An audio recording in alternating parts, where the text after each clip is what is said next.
ദൈവനാമത്തിന്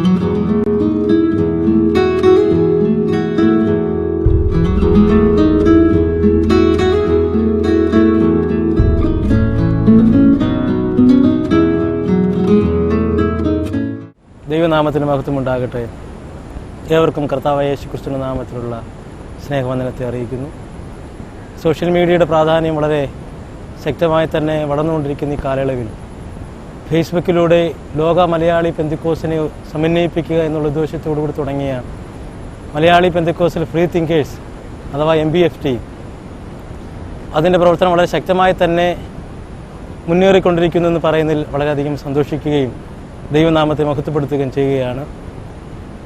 ദൈവവചന പഠനങ്ങളും അതിനോടനുബന്ധമായി കർത്തൃവേലയിൽ വ്യാപൃതരായിരിക്കുന്ന ദൈവദാസന്മാരെ കൈത്താങ്ങുവാനും ഷമീറിനെ പരിചയപ്പെടുവാനും അതിലൂടെ നല്ലൊരു സുഹൃത്ത് ബന്ധം സ്ഥാപിക്കാനും ഇടയായതിൽ ഞാൻ കർത്താവിനെ സ്തുതിക്കുകയാണ്. ഇന്ന് പകലിൽ ദൈവത്തോടൊപ്പം അല്പസമയം ചെലവഴിപ്പാൻ ലഭിച്ച നല്ല സമയത്തിനായി ഞാൻ കർത്താവിനെ സ്തോത്രം ചെയ്യുന്നു. ഇക്കാലങ്ങളിൽ ആത്മീയ വിശ്വാസിയെ തന്നെ തകർക്കുന്ന വിധത്തിലുള്ളതാകുന്ന ദുരുപദേശങ്ങൾ വളർന്നു പന്തലിക്കുമ്പോൾ അതിനെ സംബന്ധിക്കുന്ന യാഥാർത്ഥ്യവും അതിനെ സംബന്ധിക്കുന്ന വിഷയങ്ങളെപ്പറ്റി ചർച്ച ചെയ്യുവാൻ ദുരുപദേശങ്ങളും സത്യം എന്താണെന്ന് ജനം തിരിച്ചറിയേണ്ടതിന് വേണ്ടി MBFT പ്രിയ ഷമീർ പാസ്റ്ററുമായി നടത്തുന്ന ഈ അഭിമുഖത്തിൽ ഏവരെയും കർത്തനാമത്തിൽ ഞങ്ങൾ സ്വാഗതം ചെയ്യുന്നു. ദൈവദാസനോട് ഈ സമയം ഞാൻ ചോദിക്കാൻ ആഗ്രഹിക്കുന്ന ഒരു കാര്യം, നമ്മൾ പരിചയപ്പെട്ട ആ സമയത്ത് ധീരപോരാളി എന്നുള്ളൊരു പേരുണ്ടായിരുന്നു. തീർച്ചയായിട്ടും ഈ ധീരപോരാളി എന്നുള്ള പേര് കണ്ടപ്പോഴാണ് എനിക്ക് ഒത്തിരി താല്പര്യം ദൈവദാസനുണ്ടായത്. താങ്കളുടേതാകുന്ന ദുരുപദേശത്തിനെതിരെ ശക്തമായി നിലകൊള്ളുന്ന ചില വാചകങ്ങളും കമൻസുകളും പോസ്റ്റുകളൊക്കെ കണ്ടപ്പോൾ എനിക്ക് ഒത്തിരി താല്പര്യം ദൈവദാസനോട് തോന്നി. പിന്നീടാണ് ഷമീർ പാസ്റ്റർ ആണെന്ന് പോലും ഞാൻ തിരിച്ചറിഞ്ഞത്. അപ്പോൾ ഞാൻ ചോദിക്കുന്ന ഒരു ചോദ്യം ആദ്യമായിട്ട് ചോദിക്കുകയാണ്, ഈ ധീരപോരാളി എന്നുള്ള ഒരു പേര് താങ്കൾ തിരഞ്ഞെടുക്കാനുള്ള കാര്യം എന്താണ്? കാര്യം ഈ കാലങ്ങളിൽ മറ്റൊരു ചോദ്യം ഇങ്ങനെ ഉയരുകയുണ്ടായി, താങ്കൾ TS ബാലനെ അനുകരിക്കുകയാണോ എന്നുള്ളൊരു ചോദ്യം കൂടി ഇതിനകത്ത് ചോദിക്കുക. ഈ ധീരപോരാളി എന്നുള്ള ഒരു പേര് താങ്കൾ തിരഞ്ഞെടുക്കാൻ കാര്യമുണ്ട്?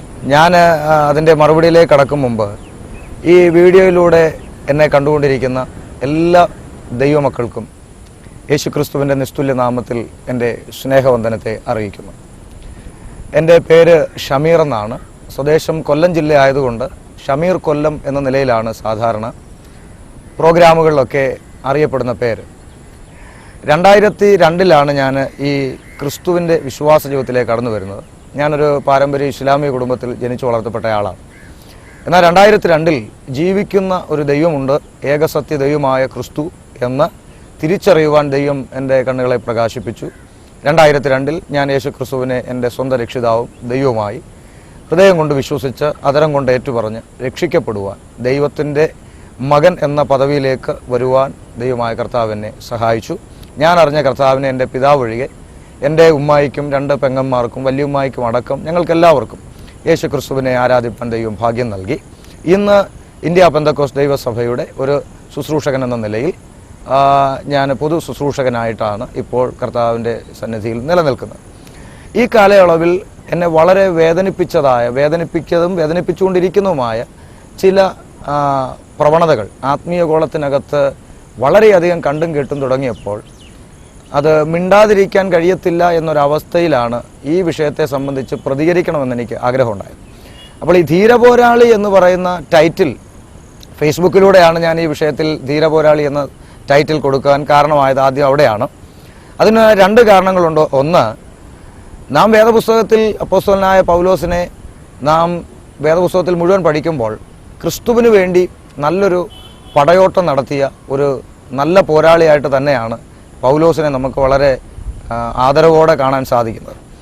അതോടൊപ്പം തന്നെ മൺമറഞ്ഞു പോയ നമ്മുടെ പിതാക്കന്മാർ സത്യത്തിന് വേണ്ടി സംസാരിച്ച പലരെയും, പ്രത്യേകിച്ച് ആശാരി ഉപദേശിയെ പോലെ, ഞാനൊരു വ്യക്തിപരമായ അവരുടെ ജീവിതത്തെക്കുറിച്ചല്ല പറയുന്നത്, അവരുടെ ശുശ്രൂഷാ മണ്ഡലങ്ങളിൽ സത്യമായ കാര്യങ്ങൾ വിളിച്ചു പറയുന്നതിൽ അവരൊക്കെ കാണിച്ച തീക്ഷ്ണതയുടെ പിന്നിൽ ഇപ്പോൾ ഇറങ്ങുന്ന കാസറ്റുകളിലും മറ്റുവിധം അവരെക്കുറിച്ചുള്ള പല പുസ്തകങ്ങളിലുമൊക്കെ ധീരപോരാളിയായിരിക്കുന്ന, കർത്താവിന് വേണ്ടി ധീരപോരാളിയായി നിന്ന ഭടൻ എന്ന നിലയിലൊക്കെ പലതും കാണുമ്പോൾ കർത്താവിന് വേണ്ടി സത്യം പറയുക എന്നൊരു ഉദ്ദേശത്തിൽ മാത്രമാണ് ധീരപോരാളി എന്നുള്ള ഒരു ടൈറ്റിൽ ഞാൻ അവിടെ ചേർത്തത്. പിന്നെ അതിനോട് ചേർത്ത് പോൾ എന്ന പേര് കൂടി ചേർത്തു. അതിൻ്റെ കാരണം ഞാൻ സ്നാനപ്പെട്ടപ്പോൾ എനിക്ക് ലഭിച്ച അല്ലെങ്കിൽ എനിക്ക് ഇട്ട പേരാണ് പോൾ എന്നുള്ളത്.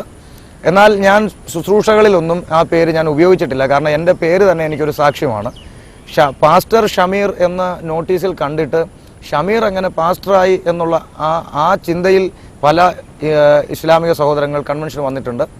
അവരിൽ പലരും രക്ഷിക്കപ്പെട്ട് ഇന്ന് വിശ്വാസത്തിൽ നിലനിൽക്കുന്ന അനുഭവം ഉള്ളതുകൊണ്ടും ഈ പേര് എൻ്റെ ഒരു സാക്ഷ്യമാണെന്ന് മനസ്സിലാക്കി ഞാൻ ആ പേരിൽ തന്നെ നിലനിന്നു. എന്നാൽ ഈ സത്യം പറയുക എന്നുള്ളൊരു നിലവാരത്തിൽ ഒരു സൈറ്റിലൂടെ കയറിയപ്പോൾ ആ ബാപ്റ്റിസം നൈം ഞാൻ യൂസ് ചെയ്തു. അവിടെ ഒന്നും ഫേക്കായിട്ട് ഒന്നും ചെയ്തിട്ടില്ല. എന്നാൽ പലരും അത് ഫേക്കാണെന്ന് കണ്ടു. ആ നിലയിലാണ് അങ്ങനെ തെറ്റിദ്ധരിച്ചത്. സത്യത്തിൽ അതെൻ്റെ ബാപ്റ്റൈസ്ഡ് നൈമാണ് പോൾ എന്ന് പറയുന്നത്. പിന്നെ രണ്ടാമത് ചോദിച്ചത് TS ബാലൻ ആകാൻ ശ്രമിക്കുകയാണോ എന്നുള്ള ചോദ്യം പലരും എന്നോട് ചോദിച്ചിട്ടുണ്ട്. വാസ്തവത്തിൽ ഞാൻ അതിൻ്റെ മറുപടി പറയുന്നതിന് മുമ്പ് TS ബാലൻ എന്നൊരാൾ കേരളത്തിൽ ഉണ്ടായിരുന്നത് കൊണ്ടും മാളത്തിൽ പതുങ്ങിയിരുന്ന പലരും ഇപ്പോൾ ആശ്വാസത്തോടെ പുറത്തിറങ്ങി എന്നുള്ളത് ഒരു യാഥാർത്ഥ്യമാണ്. എന്നാൽ TS ബാലൻ ആകാനല്ല എൻ്റെ ശ്രമം. കാരണം TS ബാലനും ഞാൻ ചെയ്യുന്ന പ്രവൃത്തിയും തമ്മിലുള്ള വ്യത്യാസം എന്ന് പറയുന്നത്, TS ബാലൻ്റെ എഴുത്തുകളെ സംബന്ധിച്ച് ഞാൻ കണ്ടിട്ടുണ്ട്, ഞാൻ വായിച്ചിട്ടുണ്ട്. അപ്പോൾ അവിടെ ദൈവദാസന്മാരുടെ തെറ്റുകൾ കുറ്റങ്ങൾ ചൂണ്ടിക്കാണിക്കുമ്പോൾ തന്നെ അവരുടെ വ്യക്തി ജീവിതത്തിലെ കുറവുകൾ, അല്ലെങ്കിൽ അവർ വഴിതെറ്റിപ്പോയി, അവർ ഇന്നടത്ത് ഇങ്ങനെ ചെയ്തു, അവിടെ ഇങ്ങനെ ചെയ്തു എന്ന് പറയുന്ന വ്യക്തി ജീവിതത്തിലെ കുറവുകൾ പലതും പബ്ലിക്കിൻ്റെ മുമ്പിൽ വികലമായി അവതരിപ്പിക്കുന്ന അവസ്ഥകൾ ഞാൻ വായിച്ചിട്ടുണ്ട്. പക്ഷെ എന്നെ സംബന്ധിച്ച് അങ്ങനെ ഒരു മനോഭാവം എനിക്കില്ല. ഒരു ദൈവദാസന്മാരുടെ ഈ വീഡിയോയിലൂടെ കാണുന്ന ആർക്കും പറയാൻ സാധിക്കത്തില്ല ഏതെങ്കിലും ദൈവദാസന്മാരുടെ പേഴ്സണൽ ലൈഫിൽ അവരുടേതായ യാത്രകളിലെ എന്തെങ്കിലും കുറവുകൾ ഞാൻ ഏതെങ്കിലും മീഡിയ വഴി സംസാരിച്ചെന്നോ പ്രസംഗത്തിൽ സംസാരിച്ചെന്നോ ആർക്കും പറയാൻ സാധിക്കില്ല. കാരണം അതെൻ്റെ ജോലിയല്ല. അവർക്കൊരു തെറ്റുപറ്റി അവർ ദൈവസന്നിധിയിൽ വീണ് കിടന്ന് കരഞ്ഞ് മടങ്ങി വന്നാൽ ദൈവം അവരെ ഉപയോഗിക്കുന്ന ഒരു അവസ്ഥ ഉണ്ടാകുന്നത് നല്ലതാണ്. അങ്ങനെയുള്ള അനേക കഥാപാത്രങ്ങളും വേദപുസ്തകത്തിൽ നമുക്ക് കാണാൻ സാധിക്കും. അപ്പോൾ ആരുടെയും വ്യക്തി ജീവിതത്തിലെ ഒരു കുറവും പറയുക എന്നുള്ളത് എൻ്റെ ഉത്തരവാദിത്വമല്ല. പക്ഷെ ഞാൻ സംസാരിക്കുന്നത് ഉപദേശ വിഷയങ്ങളെ സംബന്ധിച്ച് മാത്രമാണ്. വ്യഭിചാരം എന്ന പാപം ഒരു വ്യക്തി ചെയ്താൽ പോലും ആ വ്യക്തി മാത്രമേ നശിക്കുന്നുള്ളൂ. എന്നാൽ ദുരുപദേശം എന്ന് പറയുമ്പോൾ അത് കേൾക്കുന്ന ഒരു സമൂഹത്തെ മുഴുവൻ നശിപ്പിക്കുകയാണ്. അപ്പോൾ അതൊരു ചെറിയ കാര്യമല്ല. അപ്പോൾ ദുരുപദേശം, വചനത്തെ വികലമായി വ്യാഖ്യാനിക്കുകയും ഇല്ലാത്തത് പഠിപ്പിക്കുകയും ഒക്കെ ചെയ്യുന്ന ഇത്തരത്തിലുള്ള പ്രവണതകൾക്കെതിരെ വാക്കുകൊണ്ടല്ല, വ്യക്തമായ എവിഡൻസ് എൻ്റെ കയ്യിൽ അതിൻ്റെതായ തെളിവുകൾ, വീഡിയോ ആയാലും ഓഡിയോ ആയാലും എൻ്റെ കയ്യിൽ അതിൻ്റെ എവിഡൻസ് കിട്ടി, അയാൾ അങ്ങനെ പറഞ്ഞു എന്നുള്ള ഒരു തെളിവ് ലഭിച്ചെങ്കിൽ മാത്രമേ ഞാൻ ആ തെളിവ് സഹിതം ദുരുപദേശങ്ങൾക്കെതിരെ സംസാരിച്ചിട്ടുള്ളൂ. അപ്പോൾ ധീരപോരാളി പോൾ എന്നുള്ളത് ഒരു ഫേക്കല്ല. പിന്നെ അതിനെ വിമർശിച്ച് പലരും മുന്നോട്ട് വന്നതുകൊണ്ട് തന്നെ ഇപ്പോൾ ഞാൻ എൻ്റെ സ്വന്തം ഐഡിയിൽ നിന്നുകൊണ്ട് ഷമീർ പാസ്റ്റർ കൊല്ലം എന്ന ഐഡിയിൽ നിന്നുകൊണ്ട് തന്നെയാണ് കുറച്ചുകൂടി ശക്തമായി പ്രതികരിച്ചുകൊണ്ടിരിക്കുന്നത്. വളരെ സന്തോഷം തോന്നുന്നു ഷമീർ പാസ്റ്ററെ. താങ്കളുടെ ഈ ധീരതയെ ദൈവം അനുഗ്രഹിക്കട്ടെ. MBFTക്ക് താങ്കൾ ഉണ്ടായതിൽ വളരെയധികം സന്തോഷിക്കുന്നു. MBFT അതിൽ അഭിമാനിക്കുന്നു. ഈ ധരണത്തിൽ അത് ഓർമ്മിപ്പിക്കുകയാണ്. വീണ്ടും ചോദിക്കാൻ ആഗ്രഹിക്കുന്നത്, വിവിധ തരത്തിലുള്ളതാകുന്ന തട്ടിപ്പുകൾ ഇന്ന് ആത്മീയ കോളത്തിൽ നടക്കുകയാണ്. പലപ്പോഴും ബലഹീനരാകുന്ന വിശ്വാസികൾ അതിൽ അകപ്പെട്ടു പോകുന്നു എന്നുള്ളത് ശരി തന്നെയാണ്. ഇത്തരം തട്ടിപ്പുകളെ നമുക്ക് എങ്ങനെ നേരിടുവാൻ സാധിക്കും? ഈ വിശ്വാസഗോളത്തെ അതിൽ നിന്ന് എങ്ങനെ നമുക്ക് രക്ഷിക്കാൻ സാധിക്കും? താങ്കളുടെ അഭിപ്രായം എന്താണ്? എൻ്റെ വ്യക്തിപരമായ വീക്ഷണത്തിൽ, ബൈബിൾ അടിസ്ഥാനത്തിൽ എൻ്റെ വ്യക്തിപരമായ വീക്ഷണത്തിൽ ഈ വിഷയങ്ങൾ ഒരു കാലയളവ് വരെ ദൈവസഭയെ ബാധിച്ചിട്ടില്ലായിരുന്നല്ലോ. നമുക്കറിയാം, പിതാക്കന്മാരുടെ കാലമൊക്കെ പഠിക്കുമ്പോൾ ഇന്ന് ചിലർ പറയുന്ന കാലം മാറി, പഴയ ട്രെൻഡല്ല, അപ്പച്ചന്മാരുടെ ഉപദേശവും കൊണ്ടൊന്നും ഇരുന്നാൽ പറ്റില്ല എന്നൊക്കെ പറയുന്ന ചിലരെ ഞാൻ ഇങ്ങനെ കാണാറുണ്ട്. ഞാൻ പറയുന്നൊരു വസ്തുത, ഇന്ന് നമുക്ക് സുവിശേഷം പറയാൻ സ്വാതന്ത്ര്യമുണ്ടല്ലോ നിലവിൽ. ഇന്ന് നമുക്കിപ്പോൾ ഒരു കത്തോലിക്കൻ്റെ അല്ലെങ്കിൽ മറ്റൊരു ക്രൈസ്തവ ഏതൊരു വിഭാഗത്തിൽപ്പെട്ടവരായിരുന്നു അവരെ വീട്ടിൽ ചെന്ന് ഒരു വാക്ക് പ്രാർത്ഥിച്ചോട്ടെ എന്ന് ചോദിച്ചാൽ ഇവിടെ പ്രാർത്ഥിക്കേണ്ടെന്ന് ആരും പറയാറില്ല. ഇന്ന് ശരി, ഒന്ന് പ്രാർത്ഥിച്ചു പോകും. അവർ വന്നോ വന്നില്ലെന്നുള്ളതല്ല, പ്രാർത്ഥിച്ചു പോകാനുള്ള സ്വാതന്ത്ര്യം നമുക്കുണ്ട്.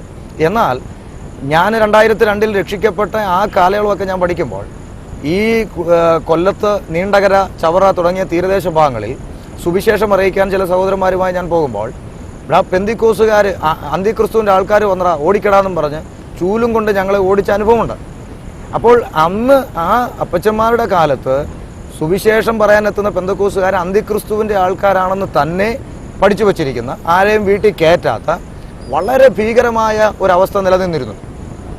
അന്നും ഇതേ വിശുദ്ധിക്കും ഇതേ വേർപാടിനും വേണ്ടി വളരെ ശക്തമായി നിലനിന്ന പിതാക്കന്മാർ ഉള്ളതുകൊണ്ടാണല്ലോ ദൈവസഭകൾ ഇന്ന് ഇത്രയും വർദ്ധിച്ചത്. തീർച്ചയായിട്ടും സ്വാതന്ത്ര്യമില്ലായിരുന്ന കാലം. അപ്പോൾ ഇത്രയും സ്വാതന്ത്ര്യം നമുക്ക് കിട്ടിയിരിക്കുന്ന, സുവിശേഷത്തിൻ്റെ എല്ലാ വാതിലുകളും വിവിധ മേഖലയിൽ തുറന്നു കിടക്കുന്ന ഈ കാലയളവിൽ എന്തിന് നമ്മൾ അഡ്ജസ്റ്റ്മെന്റ് വരുത്തണം? അപ്പോൾ ആളെ കൂട്ടി അഡ്ജസ്റ്റ്മെന്റ് വരുത്തുക എന്നുള്ള നിലവാരത്തിലേക്ക് വചനം വിട്ടുള്ള പല ആശയങ്ങളിലേക്ക് സഭകൾ വഴിമാറിയതാണ് ഇതിൻ്റെ പ്രധാനപ്പെട്ട കാരണമായിട്ട് ഞാൻ കാണുന്നത്. ഇനി ഇതിനെങ്ങനെ പരിഹാരം വരുത്താമെന്നുള്ള ചോദിച്ചാൽ, എൻ്റെ ഒരു അഭിപ്രായം ദൈവമക്കളോട്, എന്നെ കാണുന്ന ദൈവദാസന്മാരോടൊക്കെയായി എനിക്ക് പറയാനുള്ളത്, സഭയ്ക്കകത്ത് സഭയുടെ ചുമതല വഹിക്കുന്നവർ ആദ്യം അതിനായി എഴുന്നേൽക്കണം. ഒന്ന്, ഏദൻ പർദീസയിൽ നമുക്കറിയാം, ആദാമിനെ ഏദൻ പർദീസയിലാക്കി വെച്ചപ്പോൾ രണ്ട് കാര്യം അവിടെ പറയുന്നുണ്ട്. തോട്ടത്തിൽ വേല ചെയ്യാനും തോട്ടം കാപ്പാനും രണ്ട് ഉത്തരവാദിത്വം അവിടെ പറയുന്നുണ്ട്. നിഴലാണ് അവിടെ പറയുന്ന തോട്ടം. നമ്മൾ പഠിക്കുമ്പോൾ എൻ്റെ സഭ എൻ്റെ കാന്ത കെട്ടിയടയ്ക്കപ്പെട്ട തോട്ടം എന്ന് നമ്മൾ വായിക്കുന്നുണ്ട് വേദപുസ്തകത്തിൽ. അപ്പോൾ സഭയുടെ ഇടയന് രണ്ട് ജോലി. ഒന്ന്, എൻ്റെ തോട്ടത്തിൽ വേല ചെയ്യണം, തോട്ടം കാക്കണം. അപ്പോൾ തോട്ടത്തിൽ വേല ചെയ്യുക, നമ്മൾ ചെയ്യുന്ന വേല കർത്താവിൻ്റെ വേല എന്ന് നമ്മൾ പറയുന്നത്, സുവിശേഷ വേല എന്നൊക്കെ നമ്മൾ പറയുന്നത് സഭയ്ക്ക് വേണ്ടിയുള്ള ആണ്. അപ്പോൾ തോട്ടത്തിൽ വേല ചെയ്യണം, രണ്ട്, തോട്ടം കാക്കണം, കാവൽക്കാരനായിരിക്കും. അപ്പോൾ കാവൽക്കാരൻ സ്ട്രോങ് ആണെങ്കിൽ കാട്ടുജന്തുവായ പാമ്പ് തോട്ടത്തിനകത്ത് വന്ന് എന്തെങ്കിലും പറയണമെങ്കിൽ അവിടെ കാവൽക്കാരനില്ലായിരുന്നു. നമ്മൾ വേദോസം പഠിക്കുമ്പോഴും അങ്ങനെയാണ്. ഹവ്വ അത് ഭക്ഷിച്ചു കഴിഞ്ഞ് പിന്നെയാണ് ആര് ഭക്ഷിക്കുന്നത്? ആദാമിലേക്ക് വരുന്നത്. അപ്പോൾ ആദാമിൻ്റെ പ്രസൻസ് അവിടെ ഇല്ലായിരുന്നു എന്ന് നമുക്ക് മനസ്സിലാക്കാം. അപ്പോൾ തോട്ടം കാക്കണം എന്ന ചുമതല ആദാമിനായിരുന്നു.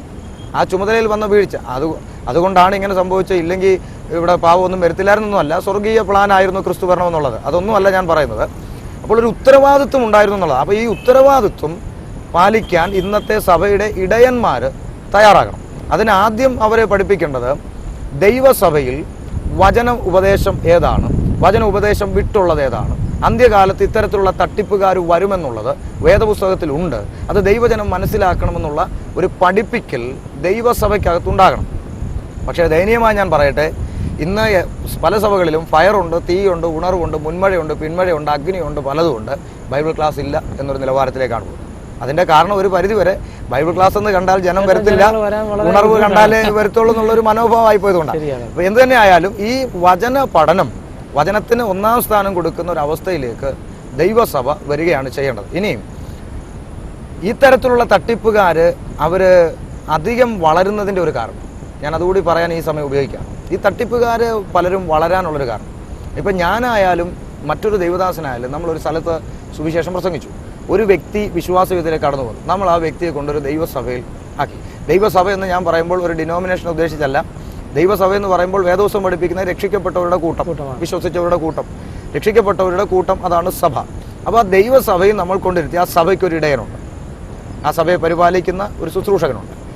അങ്ങനെയുള്ള ഒരു സഭയിൽ നമ്മൾ അവരെ ഇരുത്തിക്കഴിഞ്ഞാൽ നമ്മളെ സംബന്ധിച്ചുള്ള ഉത്തരവാദിത്വം കഴിഞ്ഞു. ആ വ്യക്തി, ആ ആടിനെ പരിപാലിക്കേണ്ടത് അവിടുത്തെ ഇടയനാണ്. അദ്ദേഹം അത് നല്ല രീതിയിൽ ചെയ്യണം. ചെയ്യുന്നില്ലെങ്കിൽ മാത്രമേ നമ്മൾ മറ്റൊരു സഭയെ നോക്കേണ്ട ആവശ്യം വരുന്നുള്ളൂ. അതവിടെ നിൽക്കട്ടെ. അപ്പോൾ ആ ഇടയൻ്റെ കയ്യിൽ ഏൽപ്പിച്ചു. നമ്മൾ ഈ സത്യം അറിയാത്ത അടുത്തവരിലേക്ക് തിരിയുകയാണ്. അങ്ങനെയാണ് നമ്മൾ അപ്പസ്തോലന്മാരെ കുറിച്ച് വേദപുസ്തകത്തിൽ പഠിക്കുന്നത്. അപ്പോൾ അങ്ങനെ ഈ ഇടയൻ്റെ സഭയിലാക്കി വെച്ച ഈ കുഞ്ഞാടിന്, ഈ ആടിന്, ഈ വിശ്വാസിക്ക് വേണ്ടുന്ന ആഹാരം ഇടയനാണ് കൊടുക്കുന്നത്. ആ ഇടയൻ ആവശ്യമുള്ള ആഹാരം ആഴ്ച കൊടുക്കുന്നുണ്ട്, പ്രാർത്ഥനകളുണ്ട്, ഇതെല്ലാം ഉണ്ട്. അപ്പോൾ ഞാനിത് ഒരിക്കൽ സംസാരിച്ചപ്പോൾ ഒരു വ്യക്തി എന്നോട് പറഞ്ഞത്, അത് വേണ്ടുന്ന ആഹാരം സഭയ്ക്കകത്ത് കിട്ടിയില്ലെങ്കിൽ കിട്ടുന്നിടത്തോട്ട് ആടുകൾ ചിലപ്പോൾ പോകും എന്നാണ് പറയുന്നത്. അപ്പോൾ ഞാൻ ചോദിക്കുന്നത്, എൻ്റെ വീട്ടിൽ എൻ്റെ അമ്മ എനിക്ക് എന്നും കഞ്ഞിയും പേറുക തരുന്നത്, എന്നും കഞ്ഞിയും പേറുക. ഞാൻ നോക്കുമ്പോൾ തൊട്ടപ്പുറത്തെ വീട്ടിൽ അവിടുത്തെ പട്ടിക്കൂട്ടിൽ എന്നും പട്ടിക്ക് ഇറച്ചിയാണ് കൊടുക്കുന്നത്. അപ്പോൾ എനിക്കെന്നും കഞ്ഞിയാണെന്നുള്ളതുകൊണ്ട് ഞാൻ പോയി പട്ടിക്കൂട്ടിൽ കിടക്കുന്നത് എത്രയോ ദയനീയമാണ്. എനിക്ക് ഇറച്ചി കിട്ടും എന്നുള്ളത് കൊണ്ട് ഞാൻ ആ പട്ടിക്കൂട്ടിൽ പോയി കിടക്കുന്നത് എത്രയോ ദയനീയമായ കാഴ്ചയാണ്. ഇതാണ് ഇന്നിവിടെ ആത്മീയ കോളത്തിൽ സംഭവിച്ചുകൊണ്ടിരിക്കുന്നത്. എന്നാൽ 10 ദിവസം കഞ്ഞി കുടിച്ചാലും വീട്ടിലൊരു ഗസ്റ്റ് വരുമ്പോൾ അല്ലെങ്കിൽ ആരെങ്കിലും ഒരു ഇത്തിരി ഇറച്ചി വാങ്ങിക്കൊണ്ട് വരുന്ന അന്നെങ്കിലും എനിക്ക് കഴിക്കാം എന്ന് പറയുന്ന ഒരു പ്രത്യാശയാണ്. എന്നതുപോലെ, ഉദാഹരണം പറഞ്ഞതുപോലെ ഈ ദൈവവചനം എല്ലാ ദിവസവും ദൈവദാസൻ ശുശ്രൂഷിക്കുന്ന അത്ര പോരായെങ്കിൽ സഭകളിൽ കൃത്യമായ ഉപവാസ പ്രാർത്ഥനകൾ നടക്കുന്നുണ്ട്, കൺവെൻഷൻ നടക്കുന്നുണ്ട്, നല്ല വചനം പ്രസംഗിക്കുന്ന സത്യസന്ധരായ ദൈവദാസന്മാരെ വിളിച്ച് പ്രസംഗിക്കുന്നുണ്ട്, ജനത്തിന് ആവശ്യമായ ഇറച്ചിയൊക്കെ കിട്ടുന്നുണ്ട്. അത്യാവശ്യം എല്ലാ കാര്യങ്ങളും സഭയിൽ വളരെ കൃത്യമായി നടന്നുകൊണ്ടിരുന്നതാണ്.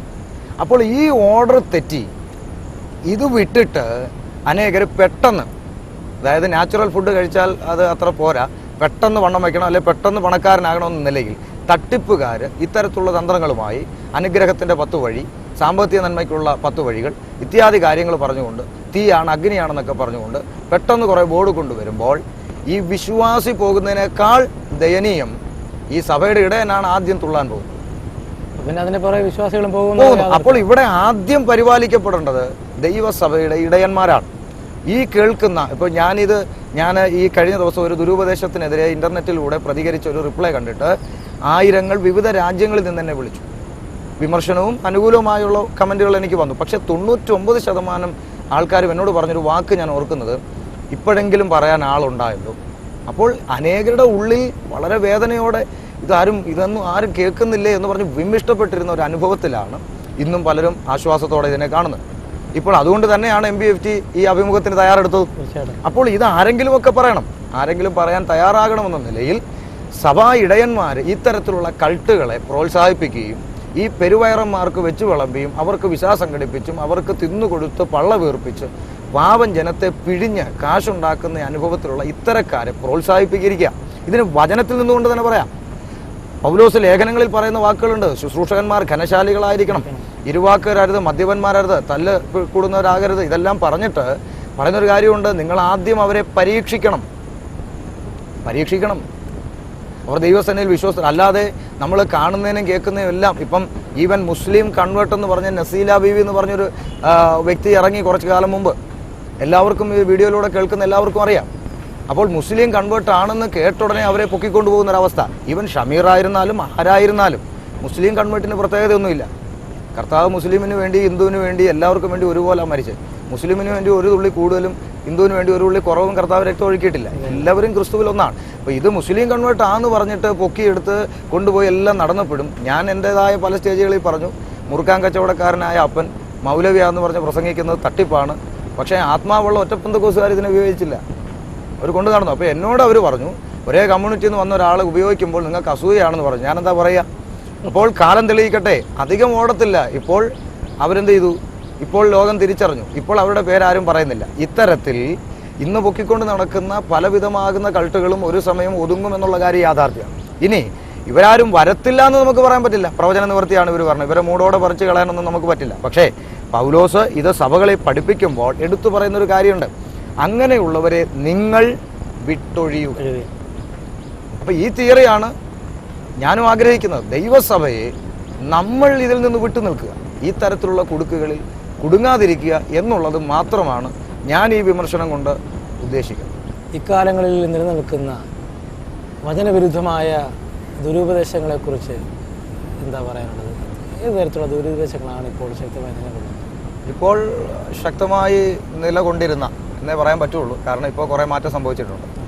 നിലകൊണ്ടിരുന്ന ദുരുപദേശങ്ങൾ, കൃപയുടെ സുവിശേഷം എന്ന നിലയിൽ വളരെ ശക്തമായി വ്യാപരിക്കപ്പെട്ടുകൊണ്ടിരിക്കുന്ന ദുരുപദേശം, അത് വിവിധ തലങ്ങളിലേക്ക് മാറി സ്പ്ലിറ്റായി പല രീതിയിൽ ആ കൃപയുടെ സുവിശേഷം തന്നെ പല നിലയിൽ മാറി പല സുവിശേഷങ്ങളായി അങ്ങനെയൊക്കെ പ്രചരിച്ചുകൊണ്ടിരിക്കുകയാണ്. അതിന് ഒരു അറുതി ഏകദേശം വന്നിട്ടുണ്ടെന്നാണ് എനിക്ക് മനസ്സിലാകുന്നത്. എന്നിരുന്നാലും പലതരത്തിലുള്ള കൂണുകൾ പിന്നെയും മുളച്ചു പോകുന്നുണ്ട്. അതിൽ പ്രധാനപ്പെട്ട ഞാൻ ചില എടുത്തു പറഞ്ഞാൽ, സാമ്പത്തികമായ ഭൗതികമായ അനുഗ്രഹത്തെ പ്രൊജക്റ്റ് ചെയ്ത് കാണിച്ചുകൊണ്ട് രംഗത്ത് വരുന്നവരാണ് പലരും, മിക്കവാറും വിശ്വാസികൾ വഞ്ചിക്കപ്പെടുന്നത്. അനുഗ്രഹത്തിൻ്റെതായ വലിയ പദവികളെക്കുറിച്ച്, ഭൗതിക അനുഗ്രഹത്തിൻ്റെ പദവികളെക്കുറിച്ച്.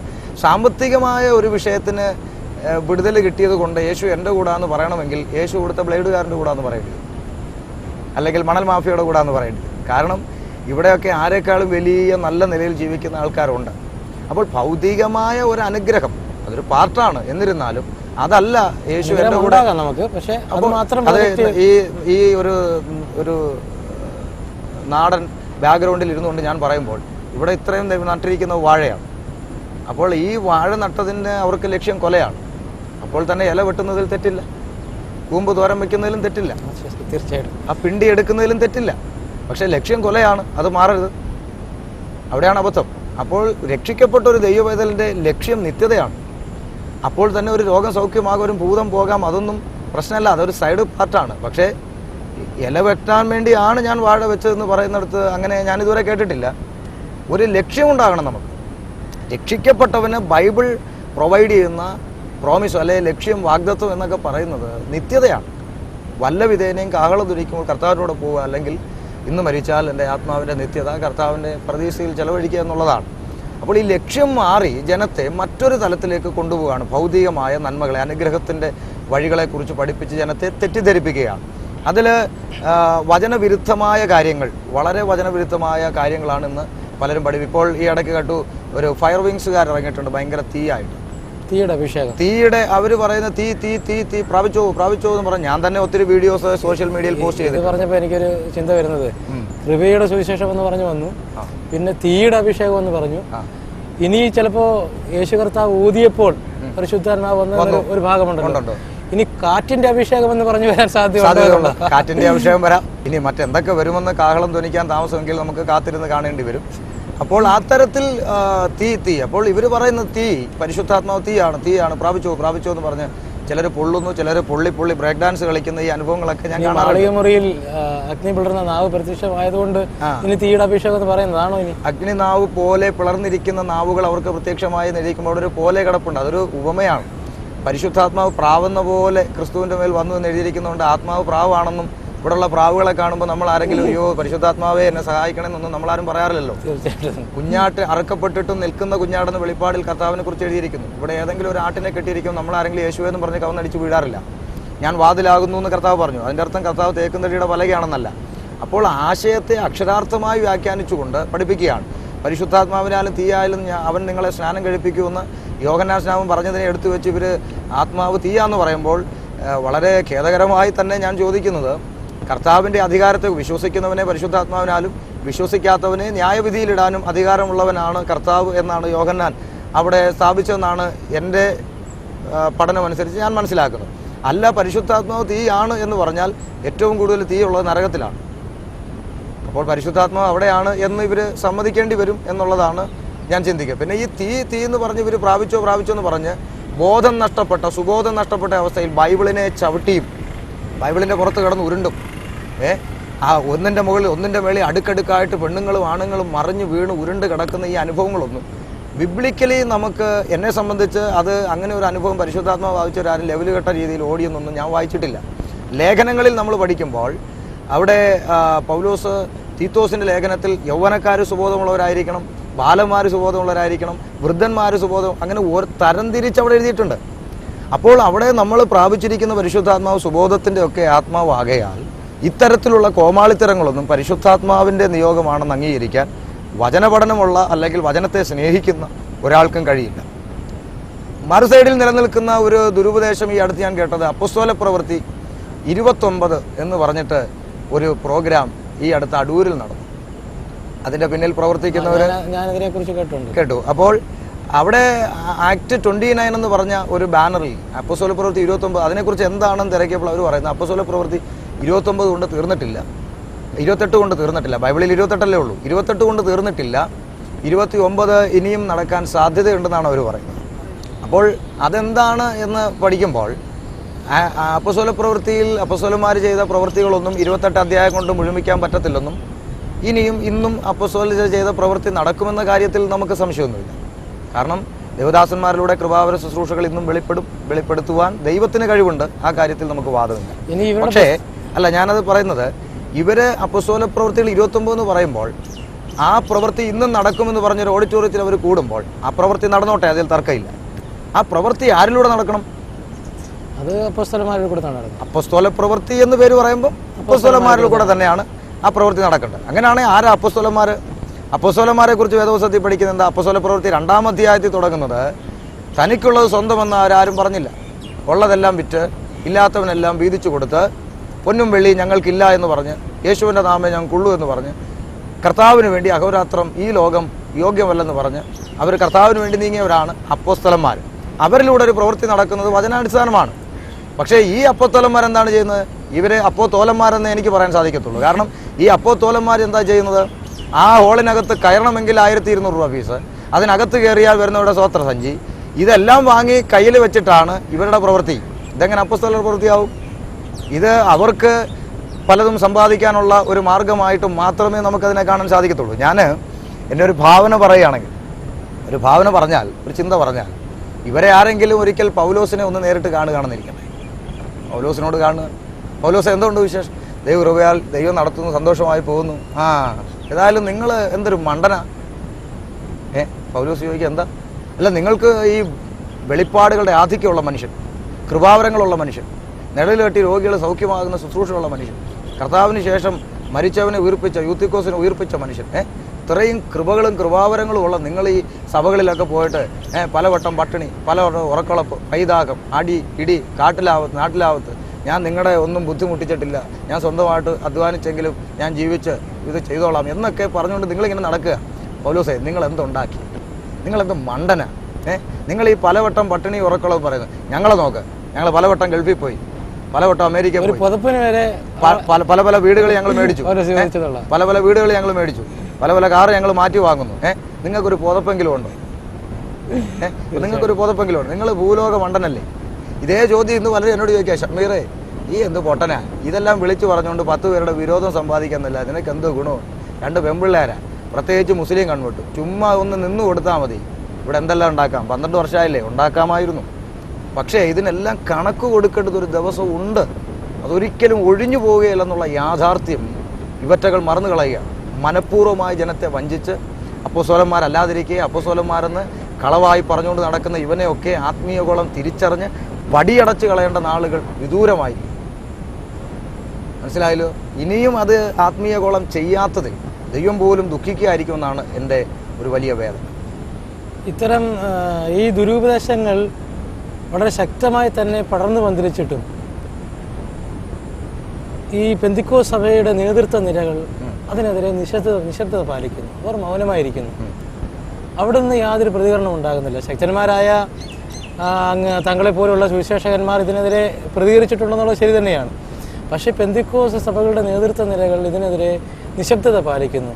എന്താ അതിനെക്കുറിച്ച് പാസ്റ്റർ? അതിന് എൻ്റെ ഒറ്റ വാക്കിലുള്ള മറുപടി ഞാൻ പറഞ്ഞാൽ, അവരാഗ്രഹിച്ച തുറമുഖത്ത് അവരെത്തി. കൊള്ളാം. ഇനി മറ്റൊന്നും അറിയേണ്ട കാര്യം അവർക്കില്ല. അത് തുറന്നു പറയുന്നതിൽ എനിക്കൊരു വിഷമമില്ല. കാരണം അവരാഗ്രഹിച്ച സീറ്റിൽ അവരെത്തി, അവരാഗ്രഹിച്ച പദവി അവർക്കായി, ആഗ്രഹിച്ച തുറമുഖത്ത് എത്തി.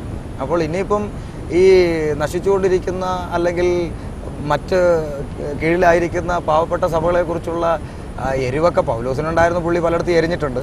പക്ഷെ അങ്ങനെയുള്ള എരിവുകളൊന്നും ഇപ്പോൾ തോന്നേണ്ട ആവശ്യമില്ല. കാരണം അതിൻ്റെ ചുരുക്കം ഇതാണ്, അവർ ആഗ്രഹിച്ച തുറമുഖത്ത് അവരെത്തി. ഇനി അത്തരത്തിൽ കർശനമായ നിലപാട് ബ്രാഞ്ച് സഭകൾ എടുത്തിരിക്കണമെന്ന് നേതൃത്വം കർശനമായ നിലപാട്, ഉപദേശത്തിൽ നിൽക്കുന്ന നിലപാടെടുക്കണം. ബ്രാഞ്ച് സഭകളിൽ ദുരുപദേശന്മാരെ പ്രസംഗിക്കാൻ വിളിച്ചാൽ ആ സഭയ്ക്ക് ഈ കൂട്ടായ്മയുമായി ബന്ധം ഉണ്ടാകത്തില്ല എന്നുള്ള കർശനമായ നിലപാടുകൾ നേതൃസ്ഥാനത്ത് നിന്ന് എടുത്താൽ, അങ്ങനെ എടുത്താൽ സഭകളിൽ ആൾ കുറയും.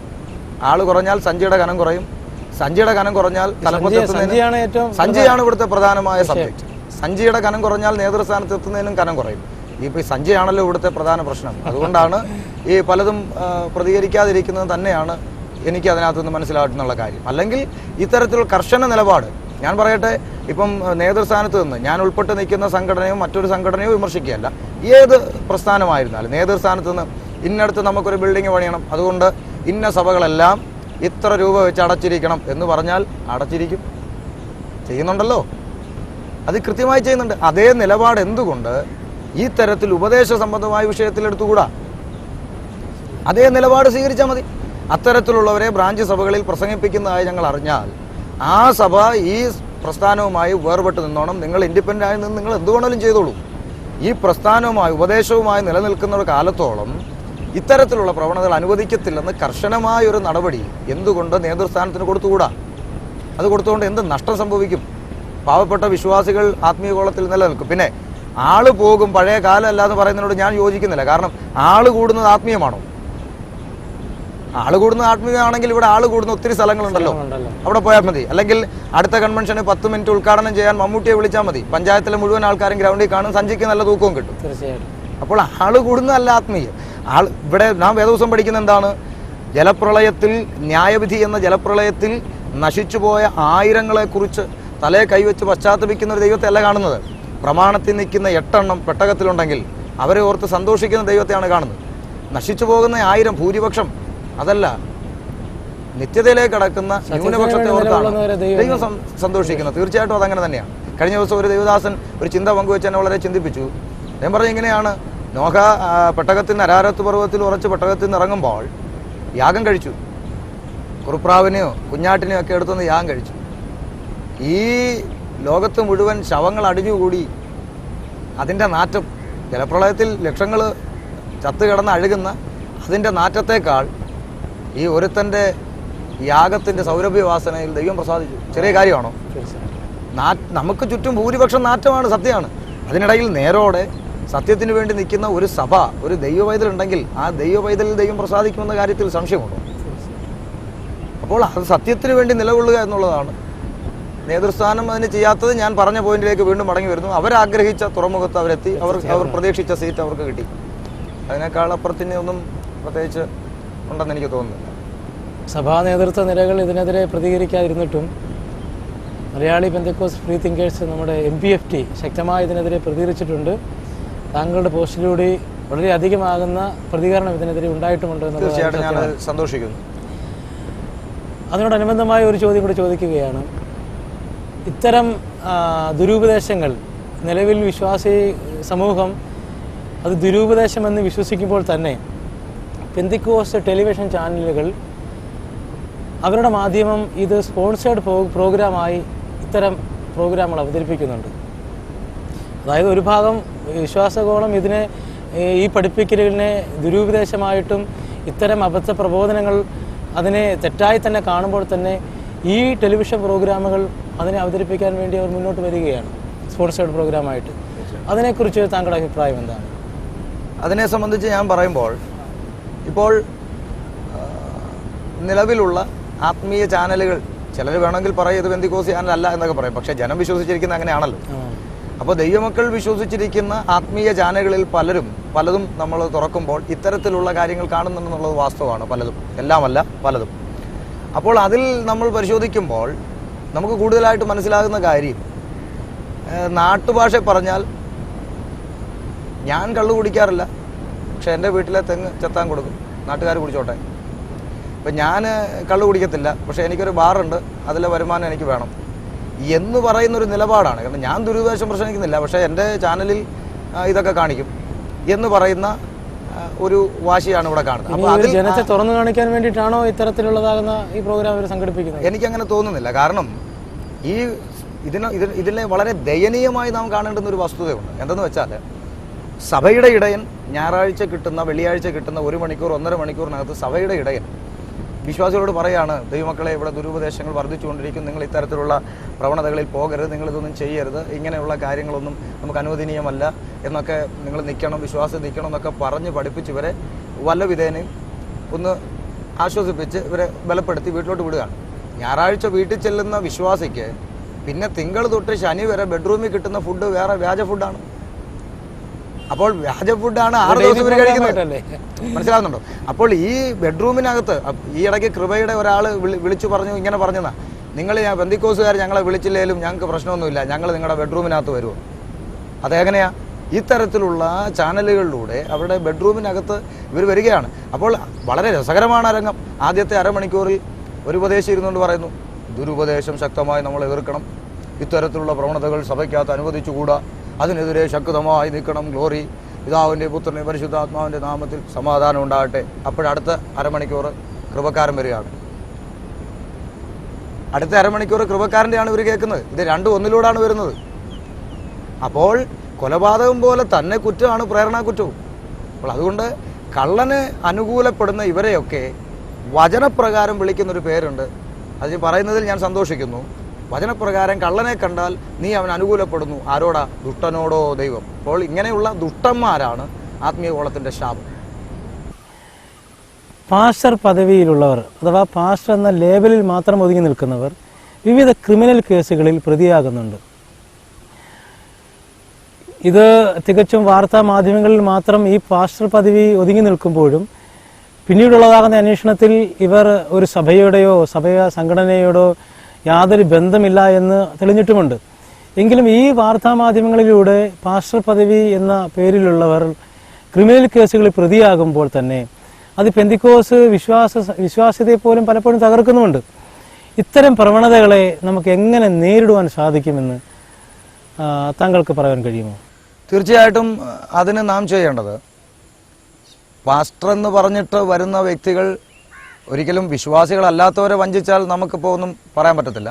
പക്ഷേ വിശ്വാസികൾ വഞ്ചിക്കപ്പെടാതിരിക്കാൻ നമുക്ക്, അല്ലാതെ നാട്ടുകാരോട് മൊത്തം നമുക്ക് പോയി പഠിപ്പിക്കാൻ പറ്റില്ലല്ലോ. വിശ്വാസികൾക്കിടയിൽ നമുക്ക് പഠിപ്പിക്കാൻ പറ്റുന്ന പല കാര്യങ്ങളുണ്ട്. ഒന്ന്, നേരത്തെ ബ്രദർ പറഞ്ഞ പോലെ തന്നെ എല്ലാവരും പാസ്റ്റർമാരല്ല. അവർ സ്വയം പലരും പാസ്റ്ററായി അല്ലെങ്കിൽ അങ്ങനെ ആണെന്ന് നടിച്ചു വരുന്നവരാണ് കൂടുതലും ഇത്തരത്തിലുള്ള കള്ളത്തരങ്ങൾ ചെയ്യുന്നത്. പിന്നെ പാസ്റ്റർമാരെന്ന ലേബലിൽ നിൽക്കുന്ന ചിലരും ഇത്തരത്തിലില്ലേ എന്ന് ചോദിച്ചാൽ തീർച്ചയായിട്ടും വചനപ്രകാരം ഉണ്ട്. കർത്താവിൻ്റെ കൂടെ ഇറങ്ങിയ കാലത്തും 12-ൽ ഒരുത്തൻ യൂദായായിരുന്നു, അവൻ്റെ നോട്ടം സഞ്ചിയിലായിരുന്നു. അപ്പോൾ ഇന്ന് 120 പേരുള്ള ചർച്ചിൽ 12 യൂദാ കാണും എന്ന് ചിന്തിക്കുന്നതിൽ തെറ്റൊന്നുമില്ല. അവരുടെ നോട്ടവും സഞ്ചിയിലായിരിക്കും. അത്തരത്തിലുള്ളവരുണ്ടാകും. പക്ഷെ ബാക്കി 11 പേരുടെ യാത്രയ്ക്ക് അതുകൊണ്ട് ഒരു ദോഷവും സംഭവിച്ചിട്ടില്ല. അവരുടെ കൃത്യമായി പോയി അത് വിജയം കണ്ടെത്തുകയും ചെയ്തു. അപ്പോൾ നാം അവരെ തിരിച്ചറിയുന്നില്ല എന്നുള്ളതാണ് യാഥാർത്ഥ്യം. ഇപ്പോൾ തന്നെ ഞാൻ കഴിഞ്ഞ ദിവസം കേട്ടു, ഒരു മുസ്ലിം കൺവേർട്ട് എന്ന നിലയിൽ ഒരാൾ ഗൾഫിൽ എന്തൊക്കെയോ കള്ളത്തരങ്ങൾ പറഞ്ഞുകൊണ്ട് ഇവിടെ ഭയങ്കര പ്രതികൂലങ്ങളാണ്, ഇവിടെ പുള്ളിയെ കൊല്ലാൻ നടക്കുകയാണ്, പിന്നെ തിരുവനന്തപുരത്ത് പുള്ളി ഒരു യോഗം നടത്തിയതിൽ 1500 മുസ്ലിം കൺവേർട്ട് കൂടി എന്നൊക്കെ പറഞ്ഞു എന്ന് എന്നെ വിളിച്ച് സംസാരിച്ചു. അപ്പോൾ ഞാൻ പറഞ്ഞു, തിരുവനന്തപുരത്ത് ഞാനൊരു യോഗം നടത്തിയിരുന്നു, മുസ്ലിം കൺവേർട്ട് ഒന്നിച്ചു കൂടുന്നൊരു യോഗം ഞാൻ ചെയ്തിരുന്നു, കോർഡിനേറ്റ് ചെയ്തിരുന്നു. അതിൽ 100ഓളം പേര് കൂടി എന്നുള്ളത് വാസ്തവമാണ്. 1500ഓളം പേര് കൂടി അങ്ങനെ ഒരു മീറ്റിംഗ് ട്രിവാൻഡ്രത്ത് നടന്നിട്ടില്ല. അപ്പോൾ അത്തരത്തിലുള്ള വെറും വ്യാജ പ്രചരണങ്ങൾ അഴിച്ചുകൊണ്ട് വിടുമ്പോൾ നമുക്ക് ചെയ്യാൻ പറ്റുന്ന കാര്യങ്ങൾ, ഈ വരുന്ന വ്യക്തി ഏത് ചർച്ചിലെയാണ്, താങ്കളുടെ മാതൃസഭ ഏതാണ്, താങ്കളുടെ സഭാപാസ്റ്ററാണ്, അപ്പോൾ അത് പറയുകയും ആ സഭയിൽ എത്ര വർഷമായി താങ്കൾ തുടരുന്നുണ്ടെന്നൊന്ന് ചോദിക്കാൻ നമുക്ക് കഴിയണ്ടേ. അപ്പോൾ ആ സഭയിലെ പാസ്റ്ററെ വിളിച്ചിട്ട് ഇങ്ങനെ ഒരാളുണ്ടോ, ഇത്ര വർഷമായി നിലനിൽക്കുന്നുണ്ടോ, ഈ പറഞ്ഞത് ശരിയാണോ എന്ന നിലയിൽ ഒരു കോള് നമ്മളൊന്ന് അന്വേഷിച്ച്, പിന്നെ ഈ വ്യക്തി നമ്മുടെ അടുക്കൽ വരുമ്പോൾ തന്നെ പരിശുദ്ധാത്മാവ് ഉണ്ടെന്ന് പറഞ്ഞിട്ടല്ലേ നമ്മൾ ഈ തമ്പേറടിക്കുന്ന മൊത്തം. അപ്പോൾ ഈ ആത്മാവ് നമ്മളിൽ ഉണ്ടായിരിക്കെ ഒന്ന് വിവേചിക്കാൻ, അറ്റ്ലീസ്റ്റ് നമുക്കൊരാളോട് അല്പസമയം സംസാരിക്കുമ്പോൾ മനസ്സിലാകും എന്ന നിലയിൽ. അപ്പോൾ ഒന്ന് വിവേചിച്ചിട്ട് ഒക്കെ ഇവരെ സ്വീകരിക്കുന്നതല്ലേ ഭംഗി എന്നുള്ളതാണ് ഇതിനകത്ത് എനിക്ക് പറയാനുള്ളൊരു ഓപ്ഷൻ. കാരണം ഇവരുണ്ടാകത്തില്ലെന്നൊന്നും നമുക്ക് വാദിക്കാൻ പറ്റില്ലല്ലോ. കാരണം പ്രവചന നിവൃത്തിയാണ്. അന്ത്യകാലത്ത് ദുർഘട സമയങ്ങളിൽ ഒരു മനുഷ്യസ്വസ്നേഹികൾ, വമ്പ് പറയുന്നവർ, ഏഷണിക്കാർ, വമ്പ് പറയുന്നത് കണ്ടിട്ടില്ല. ഇന്നിപ്പം ഒരു കൺവെൻഷൻ വേദി, ഞാൻ വളരെ സങ്കടപ്പെടുന്നൊരു കാര്യം, സുവിശേഷ യോഗത്തിന് കയറി നിന്ന് കഴിഞ്ഞാൽ 1 മണിക്കൂർ സമയമുണ്ട്, അരമണിക്കൂർ ഇയാൾ അമേരിക്ക പോയ കഥ, ഉഗാണ്ടയിൽ പോയ കഥ, ഞാൻ അവിടെ ചെന്നപ്പോൾ ഇങ്ങനെ സംഭവിച്ചു, ഇവിടെ ചെന്നപ്പോൾ ഇങ്ങനെ സംഭവിച്ചു. അമേരിക്ക ചെല്ലുമ്പോൾ കൊച്ചിയിൽ നിന്ന് ഒരുത്തൻ ശവപ്പെട്ടി നോടി, കൊച്ചി വരുമ്പോൾ ഒരുത്തൻ അമേരിക്ക നോടി, ഇവിടെങ്ങും ആരും ഓടുന്നോട്ട് കാണുന്നുമില്ല. അപ്പോൾ ഇത്തരത്തിലുള്ള വമ്പ് പറച്ചില്ല ഇതെല്ലാം നടക്കുന്നുണ്ട്. വീരഗാഥ, അവരുടേതായ സഞ്ചാര വഴികൾ, ഞാൻ ഇത്ര രാജ്യങ്ങൾ സന്ദർശിച്ചിട്ട് ഇതെല്ലാം പറഞ്ഞിട്ടുണ്ട്. അവസാനം പറയും ഞാനൊന്നുമല്ല, ഇതെല്ലാം പറയും. അപ്പോൾ ഇതൊക്കെ ഒരു നാടകീയമായ അനുഭവങ്ങളാണ്. ഈ ഇടയ്ക്ക് ഞാൻ യൂട്യൂബിൽ കണ്ടു, അമേരിക്കയിലെത്തിയ ഒരാൾ യൂട്യൂബിലൂടെ പറയുകയാണ്, എന്നെയും എൻ്റെ കുടുംബത്തെയും കർത്താവ് വളരെ കഷ്ടത്തിൽ നിന്ന് ഇത്രം വരെ എത്തുവാൻ ദൈവം ഞങ്ങളെ സഹായിച്ചു എന്ന് പ്രത്യാശ വെച്ച സ്വർഗത്തിലെത്തിയ പോലെയാണ് അമേരിക്കയിലെത്തിയതിനെ കാണുന്നതെന്ന് എനിക്ക് തോന്നിപ്പോയി. അപ്പോൾ ഇതൊന്നും അല്ലല്ലോ നമ്മുടെ പ്രത്യാശ. അപ്പോൾ ഇത്തരത്തിലുള്ളൊരു വിവേചനം, ഇപ്പോൾ ഇവിടെ മര്യാദയ്ക്ക് പ്രസംഗിച്ച് നടന്ന പല പ്രസംഗകരും ഗൾഫിൽ ചെല്ലുമ്പോൾ പ്രവാചകന്മാരാണ്. ഇവരവിടെ നല്ല രീതിയിൽ പ്രസംഗിച്ച് നിൽക്കുന്നവരാണ്, അവിടെ ചെല്ലുമ്പോൾ ഒരു പ്രവാചകന്മാരാണ്. എന്താണ്, ഇവിടുന്ന് ഗൾഫിലോ വിദേശ രാജ്യങ്ങളോ ശുശ്രൂഷയ്ക്കായി പോകുന്ന ഒരു വ്യക്തിയുടെ ലക്ഷ്യം സാമ്പത്തികം തന്നെയാണെന്നുള്ള കാര്യത്തിൽ നിഷ്പക്ഷമില്ലാതെ പറയാം. അല്ലാതെ മരുഭൂമിയിലോട്ട് മണൽ കയറ്റി വിടേണ്ട കാര്യമൊന്നുമില്ല. ഇപ്പം ഞാൻ ചെന്ന് ഇനി അറബിയിൽ കുറേ പേര് രക്ഷിക്കപ്പെടണമെന്നുള്ള നിർബന്ധമൊന്നുമില്ല. സുവിശേഷങ്ങൾ നടക്കുന്നത് ദൈവം ആരെ കൊണ്ടായാലും എല്ലായിടത്തും ചെയ്തുകൊണ്ടേയിരിക്കും. ദൈവത്തിന് ഇപ്പോൾ അത് ബുദ്ധിമുട്ടുള്ള കാര്യമല്ല. അപ്പോൾ ഇവിടുന്ന് ഒരാൾ പോകുന്നെങ്കിൽ വളരെ മാന്യമായ അന്തസ്സായി, ഞാൻ ഇന്ന് വരെ ഗൾഫിൽ പോയിട്ടില്ല, ഈ നിമിഷം വരെ പാസ്പോർട്ട് എടുത്തിട്ടുമില്ല, അങ്ങനെയുള്ള വലിയ പ്രത്യാശകളൊന്നും ഞാൻ ഇരിക്കുന്നില്ല, എന്നാൽ ദൈവം എന്നെ അയച്ചാൽ പോകത്തില്ലെന്ന് വാശിയുമില്ല. പോയാൽ എന്താ പറയുക, അവിടെ ചെന്നാൽ എനിക്ക് ഇത്ര ബുദ്ധിമുട്ടുള്ള ഇന്ന കാര്യങ്ങളുണ്ട്, അല്പമായ സാമ്പത്തിക പ്രശ്നങ്ങളുണ്ട്, അപ്പോൾ നിങ്ങൾക്ക് ദൈവമക്കൾക്ക് എന്നെ സഹായിക്കാൻ പറ്റുമെങ്കിൽ ആ കാര്യത്തിൽ സഹായിക്കണം. അതും പ്രസംഗമായിട്ടൊരു ബന്ധമില്ല. 5 മിനിറ്റിൽ അത് പറഞ്ഞ് അവിടെ നിർത്തിയിട്ട് നമ്മളെ ഏൽപ്പിച്ച വചനം പ്രസംഗിച്ചിട്ട് നമുക്ക് കൂടെ. അത് സത്യത എത്രയോ മാന്യമാണ്. ഞാൻ വന്നത് ഇന്ന ആവശ്യത്തിനാണ്, നിങ്ങൾക്ക് കഴിയുമെങ്കിൽ എന്നെ സഹായിക്കണം. അല്ലാതെ എനിക്ക് വർഷങ്ങളായി കിട്ടിയ ഒരു വെളിപ്പാടായിരുന്നു, ദൂതായിരുന്നു, ഇവിടെ വരുമെന്നും ഇവിടെ എനിക്ക് ഇന്ന സംഭവിക്കുമെന്നും, ഞാൻ വളവ് തിരിഞ്ഞപ്പോൾ എനിക്കൊരു ദൂത ദൈവം തന്നു, ഇപ്പോൾ ഈ വാതിലിൽ കയറിയപ്പോഴത്തേക്ക് എനിക്ക് പെട്ടെന്ന് ഇങ്ങനെയുള്ള വ്യാജമായ കാര്യങ്ങൾ പറഞ്ഞു ജനത്തെ വഞ്ചിക്കുന്ന ഈ ഏർപ്പാടിനെ ഒന്ന് വിവേചിച്ചുകൂടെ? ഒന്ന് ആത്മാവിൽ അവരെ ഒന്ന് പരീക്ഷിച്ചുകൂടെ? എന്നിട്ട് ആ മാതൃസഭകളെ ഒന്ന് ബന്ധപ്പെട്ട് ഇങ്ങനെയൊക്കെ ആണെന്നൊന്ന് ബോധം വരുത്തി അവരെ സ്വീകരിച്ചുകൂടെ? അതിനൊന്നും വലിയ സമയം വേണ്ടല്ലോ. കാരണം അവിടെ പൗലോസ് പറഞ്ഞത് എത്ര പഠിച്ചിട്ട് ഒരിക്കലും പരിജ്ഞാനം പ്രാപിക്കാത്ത പെണ്ണുങ്ങളെ സ്വാധീനമാക്കുന്നത്. കഴിഞ്ഞ ദിവസം ഒരു വീഡിയോ ഞാൻ കണ്ടു. നല്ല കൈകൾ, വെളുത്ത കൈകൾ നോക്കി പിടിച്ച് ഊന്നും പറഞ്ഞ് ആത്മാവിനെ ഇറക്കി കൊടുക്കുകയാണ്. ഇതൊക്കെ എന്ത് പ്രവണതയാണ്? ഇവരുടെ കരങ്ങളിലായിരിക്കും ഈ ആത്മാവിന്റെ പക്ഷേ ആത്മസാന്നിധ്യം കൊണ്ട് പലരും മറിഞ്ഞു വീഴുകയൊക്കെ ചെയ്യുമ്പോൾ സംഘാടകരാരും വീഴുന്നില്ല, അവർ ചിരിച്ചുകൊണ്ട് നിൽക്കുകയാണ്. അപ്പം ഇത്രയും ആത്മസാന്നിധ്യം അവിടെ നിന്നിട്ട് ഇവരെ ആരെ ഇത് ബാധിക്കും? ഇവൻ പ്രസംഗനെയും ബാധിക്കുന്നില്ല. ഈ കേൾക്കുന്ന ഈ വ്യക്തികളെ വെറും പൊട്ടന്മാരാക്കിക്കൊണ്ട് ഇത് മനഃപൂർവ്വം ഇവർ പൊട്ടനാകാൻ ചെന്നിരുന്ന് കൊടുക്കുന്ന ആ രംഗങ്ങളൊക്കെ കാണുമ്പോഴാണ് ഇതിനൊക്കെക്കാൾ എന്നെ വളരെ വിഷമിപ്പിക്കുന്നൊരു കാര്യം,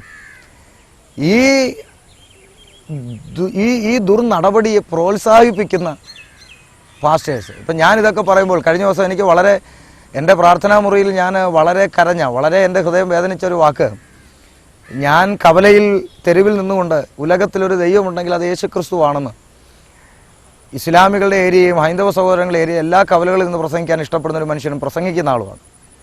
അപ്പോൾ എന്നെ കഴിഞ്ഞ ദിവസം ഈ ദുരുപദേശങ്ങൾക്കെതിരെ ഞാൻ സംസാരിച്ചു എന്നുള്ളത് കൊണ്ട് എന്നോട് പറഞ്ഞു, എൻ്റെ മേൽ വ്യാപരിക്കുന്ന ഇസ്മായിൽ സ്പിരിറ്റാണ്, ഞാൻ 4-ാം വേദക്കാരനാണ്, ഇങ്ങനെയൊക്കെ പറഞ്ഞ് എന്നെ ഫേസ്ബുക്കിലൂടെ ചിലർ അധിക്ഷേപിച്ചു. സത്യം പറഞ്ഞാൽ രക്ഷിക്കപ്പെട്ട ഒരു സഹോദരനാണ്, എൻ്റെ അപ്പൻ്റെ മോനാണ്, എൻ്റെ സഹോദരനാണെന്ന് ചേർത്ത് പിടിക്കേണ്ടതിന് പകരം കർത്താവിനെ പ്രസംഗിക്കാൻ പ്രാണൻ പണയം വെച്ച് കവലയിൽ നിൽക്കുന്ന എന്നെ നോക്കി ഞാൻ മുസ്ലിമാണ് അല്ലെങ്കിൽ ഇസ്മായിൽ സ്പിരിറ്റ് ആണെന്നൊക്കെ പറയുമ്പോൾ ശരിക്കും എത്രത്തോളം വേദന. അപ്പോഴൊക്കെ കർത്താവ്, ഞാൻ ദൈവസേനയിൽ പ്രാർത്ഥിക്കുമ്പോഴും കർത്താവിനോട് പറഞ്ഞു, പച്ചമരത്തോട് ഇങ്ങനെ ചെയ്തു, ഉണക്കമരത്തോട് എത്ര അധികം. സത്യം പറഞ്ഞിട്ടല്ലേ ഛേദം വന്നാലും മാറാത്തവനായിട്ട് നിൽക്കുക, ക്രിസ്ത്യാനിയായിട്ട് കഷ്ടം സഹിക്കുക, അല്ലാതെ അനുഗ്രഹത്തിൻ്റെ ഒഴുക്കൊന്നും ഞാൻ പഠിച്ച വേദപുസ്തകത്തിൽ കർത്താവ് പ്രോമിസ് ചെയ്യുന്നില്ല. ചിലർ പറയുന്നുണ്ട്, എൻ്റെ നിമിത്ത സുവിശേഷ നിമിത്തം അപ്പനെയോ അമ്മയോ വീടോ വസ്തുവോ നിലങ്ങളെ വിട്ടാൽ ഈ ലോകത്തിൽ തന്നെ 100 മടങ്ങ് കർത്താവ് തരുമെന്ന്. സത്യമാണ്, വാക്യമുണ്ട് മർക്കോസ് 10:29 സത്യമാണ്. പക്ഷേ അതിനിടയ്ക്ക് വിഴുങ്ങിപ്പോകുന്നൊരു കൊച്ചു കഷ്ണമുണ്ട്. ആ കഷ്ണം ആരും പറയാറില്ല. ഈ ലോകത്തിൽ തന്നെ അടുത്ത കഷ്ണം ഇതാണ്, ഉപദ്രവങ്ങളോടും കൂടെ 100 മടങ്ങ്. ഈ 100 മടങ്ങ് ആർക്ക് കിട്ടുന്നോ അവർക്കെല്ലാം കൂടെ എന്തുണ്ട്? ഉപദ്രവങ്ങളുണ്ട്. യാതൊരു പ്രശ്നവുമില്ലാതെ 100 മടങ്ങ് കിട്ടിയാൽ അതിൻ്റെ പിന്നിലുള്ള ആൾ ആരാണെന്ന് വിവേചിച്ചോണം. അപ്പോൾ ദൈവജനത്തിന് കഷ്ടമുണ്ട്. അനുഗ്രഹിക്കത്തില്ലെന്നോ ഇവിടെ എന്നും തെണ്ടിയായിട്ട് ജീവിക്കണമെന്നൊന്നും നമുക്ക് വാദമില്ല. ദൈവജനത്തിന് അനുഗ്രഹമുണ്ട്, അനുഗ്രഹത്തിനോടുകൂടെ ക്രിസ്തുവിൻ്റെ നാമനിമിത്തമുള്ള നിന്ന് നമുക്കുണ്ട്. സഹിച്ചേ പറ്റുള്ളൂ, വേറൊരു ഓപ്ഷനില്ല. അത് വേദപുസ്തകം നമുക്കായി വെച്ചിരിക്കുന്നതാണ്. സ്തോത്രത്തോടെ സ്വീകരിക്കുക എന്നുള്ളത്. ഈ കഴിഞ്ഞ ഇടയ്ക്ക് ഹാർവസ്റ്റ് TV നടന്ന ടോക്ക് ഷോയിൽ ബ്രദർ സജിത്തുമായിട്ടുള്ള ഒരു ടോക്ക് ഷോ നമുക്ക് കാണുവാനിടയായി. അതിൽ നടന്ന ചർച്ച, ചോദ്യോത്തരങ്ങൾ ആധികാരികമായി ഉണ്ടായില്ല എന്ന് തന്നെ വേണം പറയുവാൻ. പക്ഷെ അതിനെതിരെ, ഈ സജിത്തിൻ്റെ ആശയങ്ങൾക്കെതിരെ പാസ്റ്റർ ഷമീർ ശക്തമായി അതിനെതിരെ സംസാരിക്കുകയുണ്ടായി. യൂട്യൂബിലൂടെ ശക്തമായ അതിനെതിരെ പ്രതികരണം ഉണ്ടായി. പക്ഷെ അതിനെ തുടർന്ന് നിരവധി ഭീഷണികൾ ദൈവദാസനെ നേരിട്ട് എന്ന് കേൾപ്പാനിടയായി. ഫേസ്ബുക്കിലൂടെയൊക്കെ അതൊക്കെ വായിപ്പാനും കഴിഞ്ഞിട്ടുണ്ട്. ഇത്തരം ഭീഷണികൾ കേൾക്കുന്നത് കൊണ്ടും ഇത്തരം ഭീഷണികൾ നേരിടുന്നത് കൊണ്ടും താങ്കൾ ഭയപ്പെടുന്നുണ്ടോ? എന്താണ് താങ്കളുടെ അഭിപ്രായം? എന്താണ്? ഹാർവസ്റ്റ്, ഞാൻ ഒരു TV പ്രഭാഷകനല്ല, ഒരു തരത്തിലുള്ള ചാനലുകളിലും തുടർച്ചയായി പ്രസംഗിക്കുന്ന ആളുമല്ല. അത്തരത്തിലുള്ള കാര്യങ്ങളെക്കുറിച്ചൊന്നും ഞാൻ വലിയ ചിന്തിക്കുന്ന ഒരു ചിന്ത ഇതുവരെ എനിക്കുണ്ടായിട്ടില്ല. ഇപ്പോൾ തന്നെ ഇങ്ങനൊരു ഷൂട്ട് നടക്കാൻ കാരണവും ഹാർവസ്റ്റ് TV യിൽ നടന്ന ചർച്ചയുടെ ഒരു ഭാഗമാണ്. അപ്പോൾ ആ ചർച്ചയിൽ ഞാൻ മറുപടി കൊടുക്കാൻ കാരണം, സജിത്ത് എന്ന് പറഞ്ഞ യുവ പ്രഭാഷകൻ വചനത്തെ വളരെ വികലമായി വ്യാഖ്യാനിച്ച് ജനത്തെ വഞ്ചിച്ചുകൊണ്ടിരിക്കുന്ന പ്രവണതകൾ പലതവണ പല വീഡിയോകളിലൂടെ. കാരണം സൗഖ്യമെന്ന പേരിൽ കണ്ണിന് കാഴ്ചയുള്ളൊരു ചെറുക്കനെ കണ്ണ് പൊത്തി സ്റ്റേജിലിട്ടിട്ട് ബോൺ ബ്ലൈൻഡ് ജന്മന അന്ധൻ എന്ന് വിളിച്ചു പറയുന്ന വീഡിയോ ക്ലിപ്പ് എൻ്റെ കൈവശമുണ്ട്. അങ്ങനെ ഞൊണ്ടി സൗഖ്യമായി വന്ന ആൾ തിരിച്ച് ഞൊണ്ടി തന്നെ പോകുന്നുണ്ട്. വാക്കറെടുത്ത് മാറ്റിയിട്ട് നീ നടക്കണമെന്ന് പറഞ്ഞിട്ട് ഒരു സംഘാടകൻ വലത്തെ കൈയിലും മറ്റേ സംഘാടകൻ ഇടത്തെ കൈയിലും പിടിച്ച് നടത്തുന്നു. ഇത് തന്നെയാണ് വാക്കറും ചെയ്തുകൊണ്ടിരുന്നത്. ഇതറിയാത്ത കുറേ പൊട്ടന്മാർ കൈയടിക്കുന്നു. അപ്പോൾ ഇത്തരത്തിലുള്ള പലവിധമാകുന്ന സൂത്രങ്ങൾ കണ്ടുകൊണ്ടിരുന്ന ഒരാളാണ്. ഫേസ്ബുക്കിലൂടെയൊക്കെ അത്യാവശ്യം പ്രതികരിച്ചുകൊണ്ടിരുന്ന ഒരാളാണെങ്കിലും സാജു മാത്യു സാറിനെയും PT തോമസ് സാറിനെയും പോലുള്ള നമ്മൾ വളരെ സ്നേഹിക്കുന്ന ബഹുമാനിക്കുന്ന ദൈവദാസന്മാർക്ക് വേണ്ടുന്ന വണ്ണം മറുപടി പറയാൻ കഴിയാതെ പോയോ എന്നുള്ളൊരു വേദന ആ പ്രോഗ്രാം കണ്ടപ്പോൾ എനിക്കുണ്ടായെന്നുള്ള വാസ്തവമാണ്. അതുകൊണ്ടാണ് ഞാൻ അങ്ങോട്ട് ആവശ്യപ്പെട്ട് എനിക്ക് മറുപടി പറയണം എന്ന നിലയിൽ അങ്ങനെ ഒരു പ്രോഗ്രാം ഷൂട്ട് ചെയ്തത്. അപ്പോൾ ആ പ്രോഗ്രാമിൽ വ്യക്തമായി മറുപടി പറയേണ്ടുന്ന കാര്യം. കാരണം ഒന്നാമത്തെ കാര്യം, നിങ്ങൾ കൂടി വരുമ്പോഴൊക്കെ എൻ്റെ ഓർമ്മയ്ക്കായി ഇത് ചെയ്യുവനെന്നാണ് നമ്മുടെ കർത്താവ് പറഞ്ഞിരിക്കുന്നത്. അതുകൊണ്ട് നാളെ തൊട്ട് നിങ്ങളുടെ വീടുകളിൽ നിങ്ങളിത് ചെയ്യാൻ തുടങ്ങണം. തിരിച്ചറിവുള്ള അപ്പൻ, തിരിച്ചറിവുള്ള അമ്മയ്ക്ക്, തിരിച്ചറിവുള്ള മക്കൾക്ക് ഇത് വിളമ്പിക്കൊടുക്കണം, ആ വീട്ടിൽ നിന്ന് രോഗം മാറിപ്പോകുമെന്ന് സജിത്ത് യൂട്യൂബിലൂടെ ലോകം മുഴുവൻ പഠിപ്പിച്ച വീഡിയോ നമുക്ക് അവൈലബിൾ ആണ്, നമ്മുടെ കൈവശമുണ്ട്. അപ്പോൾ ആദ്യം ചോദിക്കേണ്ടത് സജിത്ത് എന്ന വ്യക്തിയോട്, താങ്കൾ പറയുന്നതിന് മുൻപ് ആദ്യം ഒരു കാര്യം വ്യക്തമാക്കുക. നിങ്ങൾ കൂടി വരുമ്പോഴൊക്കെ എൻ്റെ ഓർമ്മയ്ക്കായി ചെയ്യുവിൻ എന്നാണ് നമ്മുടെ കർത്താവ് പഠിപ്പിച്ചിരിക്കുന്നതെന്ന് താങ്കൾ പറഞ്ഞു. അങ്ങനെ ഒരു വാക്യം ഉണ്ടെങ്കിൽ മാത്രമേ വീടുകളെ അടുത്തത് ചെയ്യുന്നുള്ളതിന് പ്രസക്തിയുള്ളൂ. അപ്പോൾ ഈ വാക്യം വേദപുസ്തകത്തിൽ എവിടെയാണെന്ന് ഈ പ്രേക്ഷകരുടെ മുമ്പിൽ ഒന്ന് കാണിച്ചിട്ട് താങ്കൾ അടുത്ത വാക്ക് പറഞ്ഞാൽ മതി എന്ന് പറഞ്ഞിരുന്നെങ്കിൽ എന്താ പറയുക? ശരിയാണ്. ആ ഒറ്റ ചോദ്യത്തിന് മറുപടി പറഞ്ഞിട്ട് താങ്കൾ മുന്നോട്ട് പോയാൽ മതി ചർച്ച എന്ന് പറഞ്ഞിരുന്നെങ്കിൽ സജിത്ത് പറയണം. രാത്രി വന്ന് സജിത്തിന് തിരുമേശയെക്കുറിച്ച് ഒരു വെളിപ്പാട് തരാമെന്ന് പറഞ്ഞ് വെളിപ്പെടുത്തി കൊടുത്ത ആ യേശു ആരാന്നും, ആ യേശു പറഞ്ഞ വചനം ഏത് ബൈബിളിലുള്ളതാണെന്നും, ആ ബൈബിളിൽ പ്രകാരം അപ്പനും അമ്മയും മക്കളും കൂടെ വീട്ടിൽ ചെന്ന് മുറിച്ച് കഴിക്കേണ്ട ഒരു ഇടപാടാണോ തിരുമേശയെന്നും വേദപുസ്തക പ്രകാരം മറുപടി പറഞ്ഞിട്ട് അടുത്ത പോയിന്റ് നമുക്ക് ചർച്ച ചെയ്യാം എന്ന് ഖണ്ഡനമായിട്ട് പറയേണ്ടുന്ന സാഹചര്യത്തിൽ, കാരണം ഇത് കണ്ട വ്യൂവേഴ്സിൽ പലരും വിചാരിച്ചിരിക്കുന്നത് അയ്യോ പുള്ളി ജയിച്ചു, പുള്ളി പറഞ്ഞല്ല ശരിയാണെന്ന് ധരിച്ചിരിക്കുന്ന കുറേ പാവങ്ങളുണ്ട്. പക്ഷെ എവിടെയാണ് ഈ വാക്യം? ഏത് യേശുവാണത് പറഞ്ഞത്? അവിടെ എനിക്ക് പറയാനുള്ള മറുപടി ഞാൻ പറഞ്ഞതാണ്. അവിടെ എനിക്ക് പറയാനുള്ള മറുപടി, അവിടെ പൗലോസ് പറയുന്ന പോലെ ഒരുത്തൻ വന്ന് ഞങ്ങൾ പ്രസംഗിക്കാത്ത മറ്റൊരു യേശുവിനെ പ്രസംഗിക്കുക, നിങ്ങൾ പ്രാപിക്കാത്ത വേറൊരാത്മാവും, നിങ്ങൾ കൈക്കൊള്ളാത്ത വേറൊരു സുവിശേഷം. ഇത് മൂന്നും ഇന്ന് നിലവിൽ വന്നു. വേറൊരു യേശു, ഈ പൊട്ടത്തരങ്ങൾ വെളിപ്പെടുത്തി കൊടുക്കുന്ന യേശു വേറെ ഏതോ യേശുവാണ്. രണ്ട്, വേറൊരാത്മാവ്. ഏതാ വേറൊരാത്മാവ്? ഈ കണ്ട പിച്ചും പേയും എല്ലാം വിളിച്ചു പറയുന്നത് പ്രാപിച്ചോ പ്രാപിച്ചോ, പിടിച്ചോ പിടിച്ചോ പിടിച്ചോ, തൊട്ടുകളിയാണോ? പിടിച്ചോ പിടിച്ചോ എന്ന് പറയാം. അതുപോലെ വെറുതെ പൊട്ടത്തരങ്ങൾ, ബി ബി ബി ബാബു, രാ രാ രാ രാജൻ, കൂടെ 10 ശിങ്കിടികളെ കൊണ്ടുവന്ന് ആ ഓഡിയൻസിൻ്റെ ഇടയിലിരുത്തി അടുത്തിരിക്കുന്നവരെ പരിചയപ്പെട്ട് എന്താ പേരെന്ന് ചോദിച്ച് അവരുടെ പേര് മനസ്സിലാക്കി അവരുടെ ജോലി ചോദിച്ചു. എന്നിട്ട് പ്രസംഗം എൻ്റെ മൊബൈലിലോട്ട് മെസ്സേജ് അയച്ചു കൊടുത്ത് പ്രസംഗം സ്റ്റേജിൽ കയറുമ്പോൾ ആ മെസ്സേജ് നോക്കിയിട്ട് ബൂ ബൂ ബൂ ബാബു എന്ന് വിളിച്ച് പറഞ്ഞ സഭയ്ക്കകത്ത് തന്നെ നമ്മൾ എന്താ കാണുന്നത്? പ്രവചനം എന്ന് പേരിൽ നടക്കുന്നു. എന്താണ്? 20 മിനിറ്റ് ഞാൻ പ്രസംഗിക്കാൻ എഴുന്നേറ്റ് നിന്ന് 20 മിനിറ്റ് കഴിയുമ്പോൾ എനിക്ക് പ്രവചനം പറയാം. മുമ്പിലിരിക്കുന്ന ഒരു ആൻറ്റിയെ നോക്കി കാലിൻ്റെ മുട്ടുകൾക്ക് രണ്ടും ശക്തമായ വേദന അനുഭവിക്കുന്നില്ലേ എന്ന് ചോദിച്ചാൽ അവരവിടെ ഇരുന്ന് കരയും. എന്താ കാരണം? അവർ ഞാൻ എഴുന്നേറ്റ് നിന്ന സമയം മുതൽ കാല് മടക്കി വെക്കുന്നു, തിരിച്ചു വെക്കുന്നു, തിരിഞ്ഞിരിക്കുന്നു. ഇത് ഞാൻ കണ്ടുകൊണ്ട്, ഞാൻ പൊട്ടക്കണ്ണനല്ലല്ലോ, ഇത് കണ്ടുകൊണ്ട് നിൽക്കുന്ന എനിക്ക് എങ്ങനെ വേണമെങ്കിലും പറയാം നടുവേദനയില്ലേ കാലുവേദനയില്ലേ എന്ന് പറയാം. ഇതിനൊന്നും വലിയ കൃപയുടെ ആവശ്യമുണ്ടെന്ന് എനിക്ക് തോന്നുന്നില്ല. അപ്പോൾ ഇത് പറയുമ്പോൾ അവർ കരയുന്നു, ജനം ഇത് കാണുന്ന ജനം പൊട്ടം കൈയടിക്കുന്നു. വേദപുസ്തകത്തിൽ പ്രവാചകനുണ്ട്, ഇന്നുമുണ്ട്. ആ കാര്യത്തിൽ നമുക്ക് തർക്കമില്ല. കൃപാവര ശുശ്രൂഷകൾക്കൊന്നും ഞാൻ വിമർശിക്കാനോ എതിരോ അല്ല. പക്ഷേ എന്താണ് വേദപുസ്തകത്തിലെ പ്രവാചകൻ? നടുവേദന, പല്ലുവേദന, പിരിപ്പ്, തരിപ്പ്, ഉളുക്ക് പറയുന്ന കൊട്ടൻ ചുക്കാതിക്കാരനല്ല വേദപുസ്തകത്തിലെ പ്രവാചകൻ. വേദപുസ്തകത്തിലെ പ്രവചനം എന്താ? ജനം ദൈവത്തിൽ നിന്ന് അകന്നു പോകുമ്പോൾ, അവർ പ്രമാണം വിട്ട് തെറ്റിപ്പോകുമ്പോൾ അവരുടെ അകൃത്യങ്ങളെ പച്ചയായി വിളിച്ചു പറഞ്ഞുകൊണ്ട് ജനത്തെ പാപബോധത്തിലേക്കും മാനസാന്തരത്തിലേക്കും നയിച്ചവരാണ് വേദപുസ്തകത്തിലെ പ്രവാചകൻ. അല്ലാതെ ഉളുക്കും പിരിപ്പും തരിപ്പും പറഞ്ഞല്ല. അപ്പോൾ ഞാൻ പറഞ്ഞു വന്നത്, അപ്പോൾ വേറൊരാത്മാവ്, 3 വേറൊരു സുവിശേഷം. ഏതാണ്? കൃപയുടെ സുവിശേഷം. ജോൺ താരു എന്ന് പറഞ്ഞൊരു വ്യക്തി പറഞ്ഞ വീഡിയോ നമ്മളെല്ലാവരും, ഞാനും കണ്ടതാണ് ഫേസ്ബുക്കിലൂടെ. അകത്ത് പെൺവാണിഭം നടന്നാലും പുറത്ത് രക്തം ഉണ്ടെങ്കിൽ അവൻ രക്ഷപ്പെട്ടു.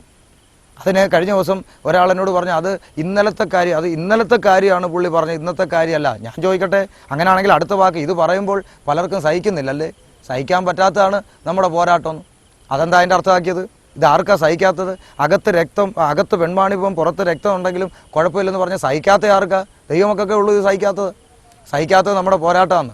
75% രോഗങ്ങളും എനിക്ക് കണ്ടാൽ മനസ്സിലാവും, പ്രത്യേകിച്ച് യൂട്രസിൻ്റെ പ്രോബ്ലം. ഇതൊക്കെ ഇവരെങ്ങനെ കാണുന്നു എന്ന് എനിക്കറിയത്തില്ല, ആരെങ്കിലും കാണിച്ചു കൊടുക്കുന്നുണ്ടോ എന്ന് എനിക്കറിയത്തില്ല. പക്ഷേ ഇതൊക്കെ കണ്ടാണ് ഇവർ മനസ്സിലാക്കുന്നത്. അപ്പോൾ ഇത്തരത്തിലുള്ള പ്രവണതകൾ കൃപ കൃപ കൃപ എന്ന് പറഞ്ഞുകൊണ്ട് ആർക്കാണ് ഇവിടെ സംശയം? ഈ ഇടയ്ക്ക് ജോൺ ലോറൻസ് എന്ന് പറഞ്ഞൊരു വ്യക്തി സംസാരിക്കുന്നത് ഞാൻ കേട്ടു. അദ്ദേഹം പറഞ്ഞു, തെരുവിൽ നിന്നുകൊണ്ട് രക്ഷ സൗജന്യമാണ്, രക്ഷ ഫ്രീ ആണെന്ന് തെരുവിൽ നിന്നുകൊണ്ട് പ്രസംഗിച്ച് അതിന് റോഡിൽ നിൽക്കുന്ന പാവങ്ങളെ കൊണ്ടുവന്ന് ദൈവസഭയ്ക്കകത്ത് ഇരുത്തി കഴിയുമ്പോൾ പിന്നെ നിയമങ്ങളുണ്ട്, നിബന്ധനകളുണ്ട് എന്ന് പഠിപ്പിക്കുന്ന നടപടി വചനവിരുദ്ധമാണ് എന്ന് പറയുന്ന വീഡിയോ ഞാൻ കണ്ടു. ഞാൻ ചോദിക്കുന്നത്, രക്ഷ സൗജന്യമല്ലെന്ന് ഇവിടെ ആർക്കാണ് വാദം? രക്ഷയ്ക്ക് എന്തെങ്കിലും കാശ് കൊടുത്താണ് ഞാൻ രക്ഷ പ്രാപിച്ചെന്ന് ഇവിടെ ആര് പറഞ്ഞു? രക്ഷ സൗജന്യമാണെന്ന കാര്യത്തിൽ ആർക്കും തർക്കമില്ല, വാദമില്ല. പിന്നെന്താ വിഷയം? നമുക്കറിയാം, നിയമസഭാ ഗേറ്റ് തിരുവനന്തപുരത്ത് സദാസമയം തുറന്നു കിടക്കുന്നു. ഇന്ത്യൻ പൗരത്വമുള്ള വോട്ടവകാശമുള്ള ആർക്കും അതിനകത്ത് കയറാൻ ഫ്രീ ആണ്. എന്താ കുഴപ്പം? ആരും 5 പൈസ കൊടുക്കണ്ട. പക്ഷേ അതിനകത്തോട്ട് കാല് വെച്ചോ സെക്യൂരിറ്റി മുമ്പോട്ട് വരും, ഐഡൻറ്റിറ്റി കാർഡ് ചോദിക്കും. പിന്നെ അകത്തോട്ട് കയറിയാൽ തോന്നുന്നത് തിരിക്കാനോ തോന്നുന്നത് വിളിച്ചു പറയാനോ പറ്റത്തില്ല. അതിനകത്ത് നിയമങ്ങൾക്ക് അവൻ കീഴ്പ്പെട്ടിരുന്നേ പറ്റുള്ളൂ. മനസ്സിലാവുന്നുണ്ടോ? അപ്പോൾ എന്നെ ഫ്രീ ആയിട്ടല്ലേ ഇങ്ങോട്ട് കയറ്റി? പിന്നെ ഇതിന് എൻ്റെ അടുത്ത് ഈ ID കാർഡ് ചോദിക്കുക, നിയമം ചോദിക്കുന്നതെന്ന് പറയാൻ ഒക്കുന്നില്ല. അപ്പോൾ വഴിയെ പോകുന്നവനോട് ഇവർ കാർഡ് ചോദിക്കുന്നില്ല. വഴിയെ നടന്നു പോകുന്നവനോട് സെക്യൂരിറ്റി ഇടയിഞ്ഞു വന്ന് ആ കാർഡ് കാണിച്ചിട്ട് ഒന്നും ചോദിക്കുന്നില്ല. ഇതിനകത്തോട്ട് നീ കയറുന്നെങ്കിൽ നിയമത്തിന് കീഴിലാണ്. അപ്പോൾ രക്ഷാ സൗജന്യം, പ്രവേശന സൗജന്യമാണ്, ആർക്കുമില്ല, രക്ഷ സൗജന്യമാണ്. സൗജന്യമായി രക്ഷിക്കപ്പെട്ട് ദൈവസഭയുടെ അംഗമായവനെ വേദപുസ്തകം വിളിക്കുന്നു വിശുദ്ധൻ. കർത്താവ് സൗജന്യമായി നീതിമാനായി പ്രഖ്യാപിക്കപ്പെട്ട വിശുദ്ധൻ. ആ വിശുദ്ധന്മാർക്ക് എഴുതിയതല്ലേ ലേഖനങ്ങൾ. ആ ലേഖനത്തിൽ മുഴുവൻ പറഞ്ഞിരിക്കുന്നത് മര്യാദയ്ക്ക് ജീവിക്കണമെന്നല്ലേ, സൂത്രം കാണിക്കരുതെന്നല്ലേ. പകൽ സമയത്തെന്ന പോലെ ജാതികൾ നിങ്ങളെ ദുഷ്പ്രവൃത്തിക്കാരൻ ദുഷിക്കും തോറും സന്ദർശന ദിവസത്തിൽ അവർ ദൈവത്തെ മഹത്വപ്പെടുത്തേണ്ടതിന് അവരുടെ ഇടയിൽ നിങ്ങളുടെ നടപ്പ് നന്നായിരിക്കണം. എൻ്റെ ആവശ്യം എന്താ?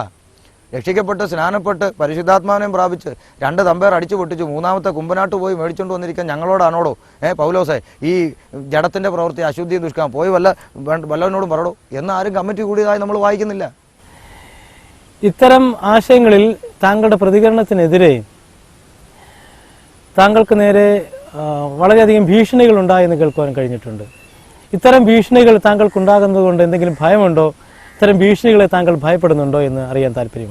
ഞാൻ തിരുവനന്തപുരത്ത് പല സ്ഥലങ്ങളിൽ പ്രസംഗിക്കാൻ വരുമ്പോൾ എനിക്ക് പണി കിട്ടും, എന്നെ തല്ലും അല്ലെങ്കിൽ കൊല്ലും എന്നൊക്കെ പറയുന്നുണ്ട്.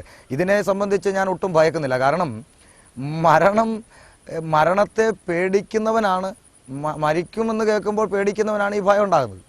എന്നെ സംബന്ധിച്ച് എനിക്ക് പറയാനുള്ളത്, രക്ഷിക്കപ്പെട്ടവന് മരണം ഭയമല്ല, രക്ഷിക്കപ്പെട്ടവന് മരണം ഒരു പ്രത്യാശയാണ്. കാരണം ഈ സാധനം കൊണ്ട് ഒരിക്കലും എനിക്ക് അങ്ങോട്ട് പോകാനൊക്കത്തില്ല. ഇതിവിടെ ഇട്ടേച്ചെങ്കിലേ എനിക്ക് അങ്ങോട്ട് പോകാനൊക്കൂ. അതിനിപ്പോൾ ഇവരാരെങ്കിലും സഹായിച്ചാൽ എനിക്ക് അത്രയും സന്തോഷം, അത്ര എളുപ്പമായി. അല്ലാതെ മരണത്തെ പേടിച്ചൊന്നും ഇതൊന്നും പറയാതിരിക്കുമെന്ന് ആരും പ്രതീക്ഷിക്കേണ്ട. പിന്നെ ഞാൻ ഒരു കാര്യം കൂടെ ആവർത്തിക്കുന്നു, TS ബാലനാകാനുള്ള ശ്രമം എനിക്കില്ല.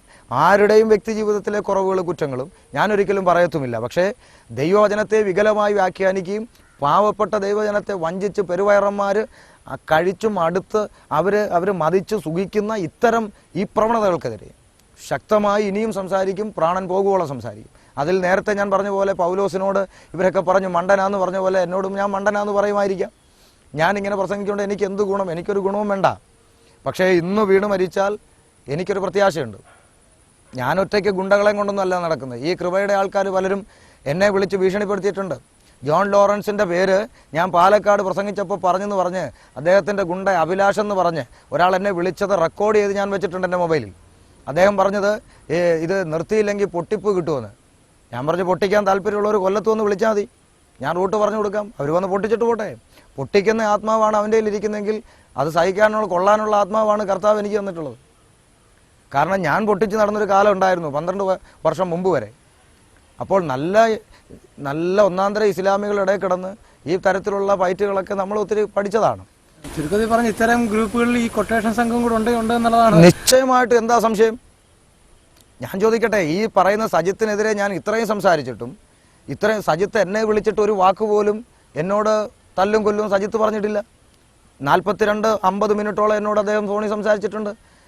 ഞാനും സജിത്തിനോട് വളരെ മാന്യമായിട്ട്. പക്ഷേ ഈ തരത്തിൽ സജിത്ത് പോലും പറയാത്ത വാക്കുകളും തന്തയ്ക്ക് വിളിയും കൂടെ നടക്കുന്ന ഈ തരത്തിലുള്ള ഗുണ്ട, ഈ രക്ഷ എന്തെന്നറിയാത്ത മാനസാന്തരം എന്നറിയാത്ത ഇത്തരത്തിലുള്ളവന്മാരാണ് ഇതെല്ലാം ചെയ്യുന്നത്.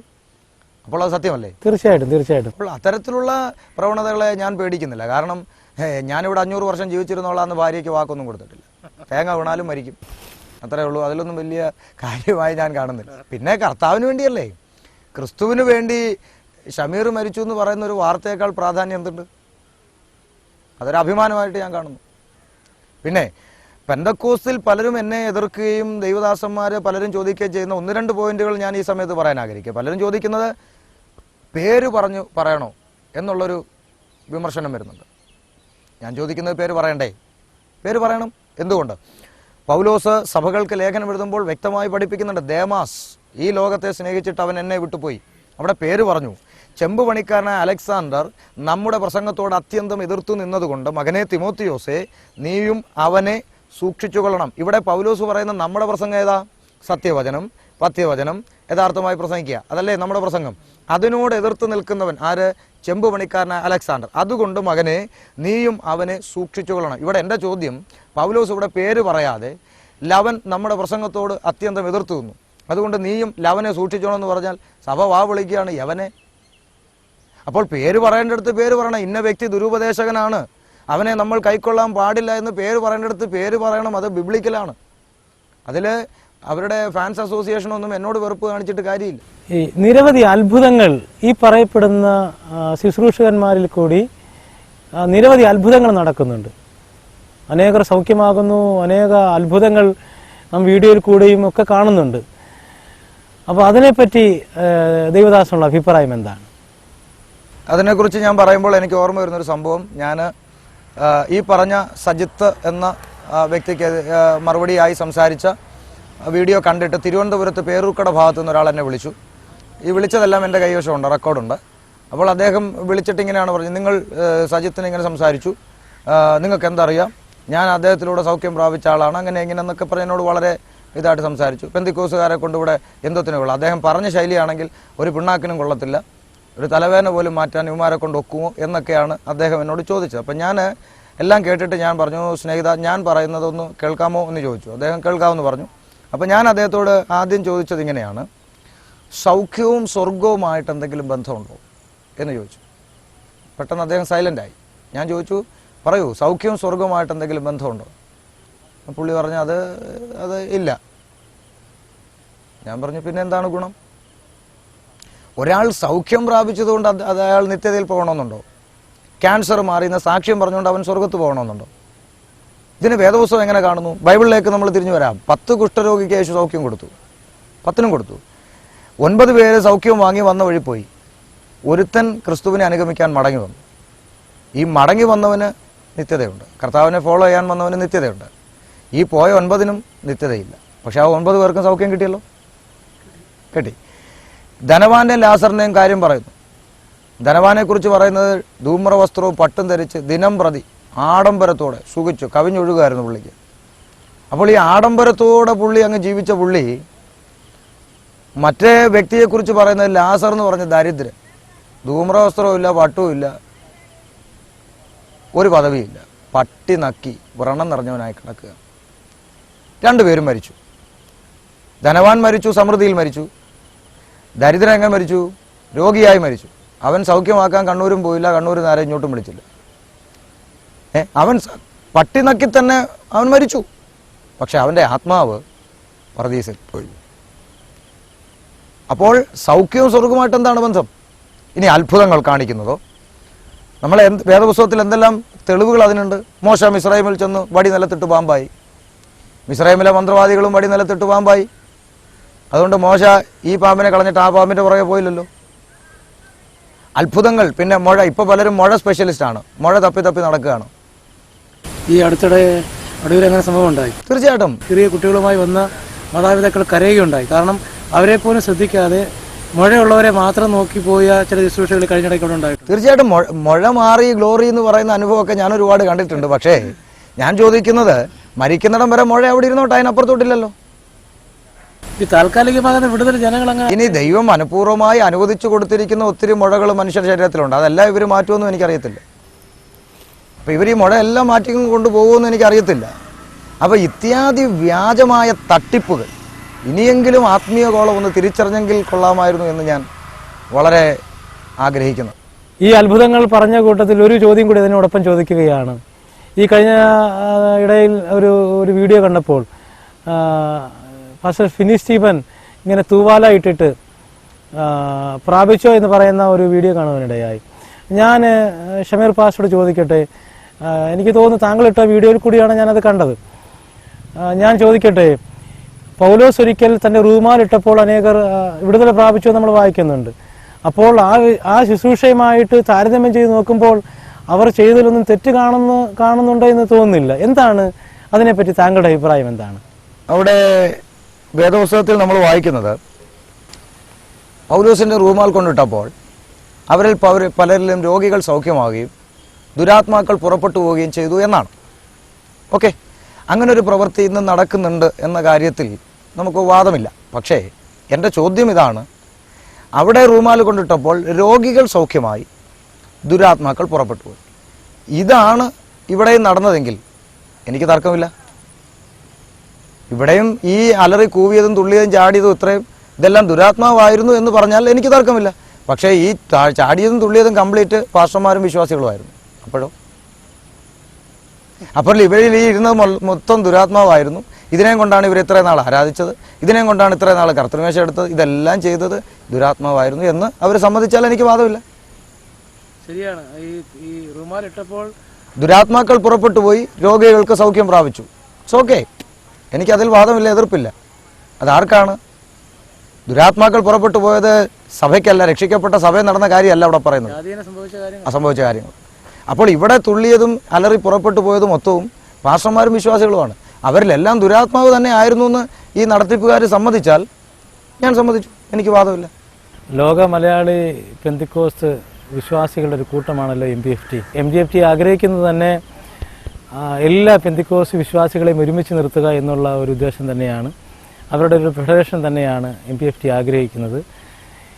ഈ കൂട്ടായ്മയെക്കുറിച്ച് MGFT ശക്തമായി നിലകൊള്ളുമ്പോഴും പെന്തിക്കോസ്ത് സഭാ നേതൃത്വം അതിനെതിരെ പ്രതികരിക്കുന്നില്ല എന്ന് കാണുന്നുണ്ട്.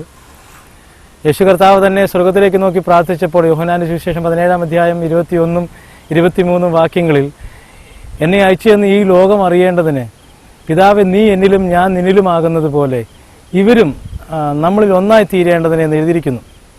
23-ാമത്തെ വാക്യത്തിൽ ദൈവസ്നേഹത്തിൽ തികഞ്ഞ ഐക്യതയെക്കുറിച്ച് നമ്മൾ വായിക്കുന്നു. ഇതിലെല്ലാം വ്യക്തമാകുന്നത് ഈ ദൈവജനത്തിൻ്റെ ഒരുമിച്ചുള്ള ഒരു കൂട്ടായ്മയാണ്.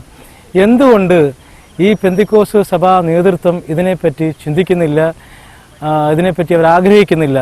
അഭിപ്രായ വൈരുദ്ധ്യങ്ങൾ ഉണ്ടെങ്കിൽ പോലും യോജിക്കാവുന്ന മേഖലയിൽ യോജിക്കാവുന്നത് മാത്രമേ ഉള്ളൂ. എന്തുകൊണ്ട് അവർക്കൊരുമിച്ച് ഇത്തരത്തിൽ ചിന്തിപ്പാൻ സാധിക്കുന്നില്ല? ദൈവദാസന്റെ അഭിപ്രായം അതിനെക്കുറിച്ച് എന്താണ്? ദൈവജനത്തിന്റെ ഇടയിൽ ഒരു യൂണിറ്റി ഉണ്ടാകേണ്ടത് അനിവാര്യമായ കാര്യം തന്നെയാണ്. MPFT ചെയ്തുകൊണ്ടിരിക്കുന്ന ഈ പ്രവർത്തനം ഏറ്റവും വളരെ നല്ല പ്രവർത്തനം തന്നെയാണ്. കാരണം ഉപദേശ ഐക്യമെന്ന നിലയിൽ വിവിധ ഡിനോമിനേഷനുകളാകട്ടെ, വിവിധ സംഘടനകൾ എന്ത് തന്നെ ആയിക്കോട്ടെ, പക്ഷേ അടിസ്ഥാനപരമായ രക്ഷയെ ബാധിക്കുന്ന കാര്യങ്ങളിൽ മറ്റു പലതും നമുക്ക് വിടാം. നിത്യതയിലേക്ക് ഒരു മനുഷ്യൻ കടന്നു പോകുന്നതാണല്ലോ ഏറ്റവും പ്രധാനപ്പെട്ട കാര്യം. അപ്പോൾ ചെറിയതായ അഭിപ്രായ വ്യത്യാസങ്ങൾ പല നിലവാരത്തിലുണ്ടെങ്കിലും രക്ഷയെ ബാധിക്കുന്ന അടിസ്ഥാന ഉപദേശ ഘടകങ്ങളിൽ ദൈവസഭകൾ ഒന്നിച്ചു നിൽക്കുന്ന ഒരു ഐക്യത, ഒരു യൂണിറ്റി ഉണ്ടാവുക എന്ന് പറയുന്നത് എത്ര മനോഹരമായ കാര്യമാണ്. പക്ഷേ അതെങ്ങനെ സാധിക്കുമെന്ന് ചോദിച്ചാൽ എൻ്റെ വ്യക്തിപരമായ ഒരു അഭിപ്രായത്തിൽ പുറം ലോകം അറിയുന്നില്ലെങ്കിലും ലോക്കൽ സഭകളിലെ അനേക ദൈവദാസന്മാർ ഒന്നിച്ച് ഇന്നും ഞങ്ങൾ തന്നെ ഉപദേശത്തിന് വേണ്ടി നിലനിൽക്കണമെന്ന് വളരെ ആഗ്രഹിക്കുന്ന വിവിധ ദൈവദാസന്മാർ ഇന്നും ഞങ്ങൾ മാസാമാസം കൂടി വരുന്നുണ്ട്. അടുത്ത മീറ്റിംഗ് ഈ വരുന്ന 14-ാം തീയതി 13-ാം തീയതിയുമായിട്ട് പത്തനാപുരത്ത് നടക്കുകയാണ്.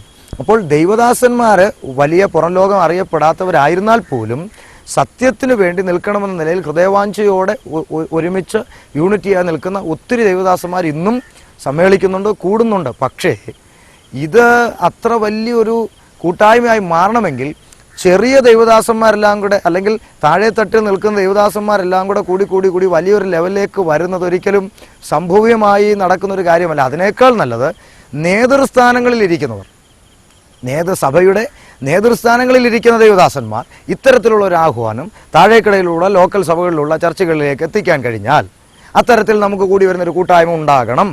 നിർബന്ധമായി അതിൽ പങ്കെടുക്കാൻ കഴിയണമെന്ന നിലയിൽ കർശനമായ ചില നിലപാടുകൾ ഒരു 3 മാസം കൂടുമ്പോഴോ 6 മാസം കൂടുമ്പോഴെങ്കിലും ഇത്തരത്തിൽ വിവിധ പ്രസ്ഥാനങ്ങളിൽ നിൽക്കുന്ന ദൈവദാസന്മാർ മറ്റൊരു തരത്തിലുള്ള വിദ്വേഷങ്ങളും ഇല്ലാതെ ഒന്നിച്ചു കൂടുന്ന ഒരവസ്ഥ. ഞാനൊന്നുകൂടി പറഞ്ഞാൽ, നാം എല്ലാം നിത്യതയിൽ പോകാനിരിക്കുകയാണ്. ഇന്ത്യ പെന്തക്കോസ്ത് ദൈവസഭ അഥവാ IPC സഭയോടുള്ള ബന്ധത്തിൽ ചെറുവക്കൽ ഉവയങ്ങൂർ സെൻറ്റർ എന്ന് പറയുന്ന ആ സെൻറ്ററിൽ ഉൾപ്പെട്ട ഒരു സഭയുടെ വിശ്വാസിയും പൊതു ശുശ്രൂഷകനുമാണ് ഞാൻ. എന്നാൽ അപ്പോൾ തന്നെ ഞാൻ പറയട്ടെ, മറ്റ് ഏത് ഡിനോമിനേഷനിൽപ്പെട്ടവരായിരുന്നാലും സത്യത്തിനു വേണ്ടി, ഉപദേശ ഐക്യത്തിനു വേണ്ടി ഡിനോമിനേഷൻ വ്യത്യാസമില്ലാതെ നാം ഒന്നിച്ചു കൂടുന്നത് എത്രയോ മനോഹരമാണ്. ഇപ്പം ഞാൻ നിത്യതയിൽ ചെല്ലാൻ, രക്ഷയിലേക്ക് കടന്നു വന്ന ഞാൻ നിത്യതയിൽ ചെല്ലുമ്പോൾ ഞാൻ എൻ്റെ ചർച്ചിലേ ഇരിക്കുമെന്ന് വാശി പിടിച്ചാൽ എൻ്റെ ചർച്ചിൻ്റെ ബോർഡ് നോക്കി ഞാൻ അലയേണ്ടി വരുമെന്നല്ലാതെ അങ്ങനെ ഒരു ബോർഡ് അവിടെ കാണുകയില്ല എന്നാണ് ഞാൻ വേദപുസ്തകത്തിൽ നിന്ന് മനസ്സിലാക്കുന്നത്. അപ്പോൾ ഈ ഒരാൾക്കൊരാളെ കണ്ടുകൂടാ എന്നുള്ള മനോഭാവം മാറിയിട്ട് ഉപദേശ ഐക്യമുള്ള ദൈവദാസന്മാർ, സത്യത്തിനു വേണ്ടി ശബ്ദമുയർത്തുന്നവർ, അവർ ചെറിയവരോ വലിയവരോ കൂടിയവരോ കുറഞ്ഞവരോ ആകട്ടെ, ഒരുപക്ഷെ ഇവിടെ ഒരുത്തൻ അംബാനിയും മറ്റവൻ ചെരുപ്പൂത്തിയാണെങ്കിലും രണ്ടുപേർക്കും വേണ്ടി കർത്താവ് മരിച്ചത് ഒരുപോലെയല്ലേ? അപ്പോൾ ഇവിടെ അവൻ അംബാനിയും മറ്റവൻ ചെരുപ്പൂത്തിയാണെങ്കിലും നിത്യതയിൽ രണ്ടുപേർക്കും ആത്മാവെന്ന വിലയുള്ളൂ. അതിൽ ഇവൻ അംബാനി ആയിരുന്നല്ലോ എന്ന് വെച്ച് അല്പം കൂടുതലും ഇവൻ ചെരുപ്പൂത്തിയ, നിത്യതയിൽ അങ്ങനെ വേർതിരിവ് നമുക്ക് കാണുന്നില്ല. കർത്താവിന് വേണ്ടി നാം 70-80 വയസ്സ് വരെ ഭൂമിയിൽ കർത്താവ് നമ്മെ ആക്കി വെച്ചപ്പോൾ കർത്താവിന് വേണ്ടി നാം എന്ത് ചെയ്തു എന്ന അടിസ്ഥാനത്തിലാണല്ലോ നാം പ്രതിഫലം പ്രാപിക്കുന്നത്.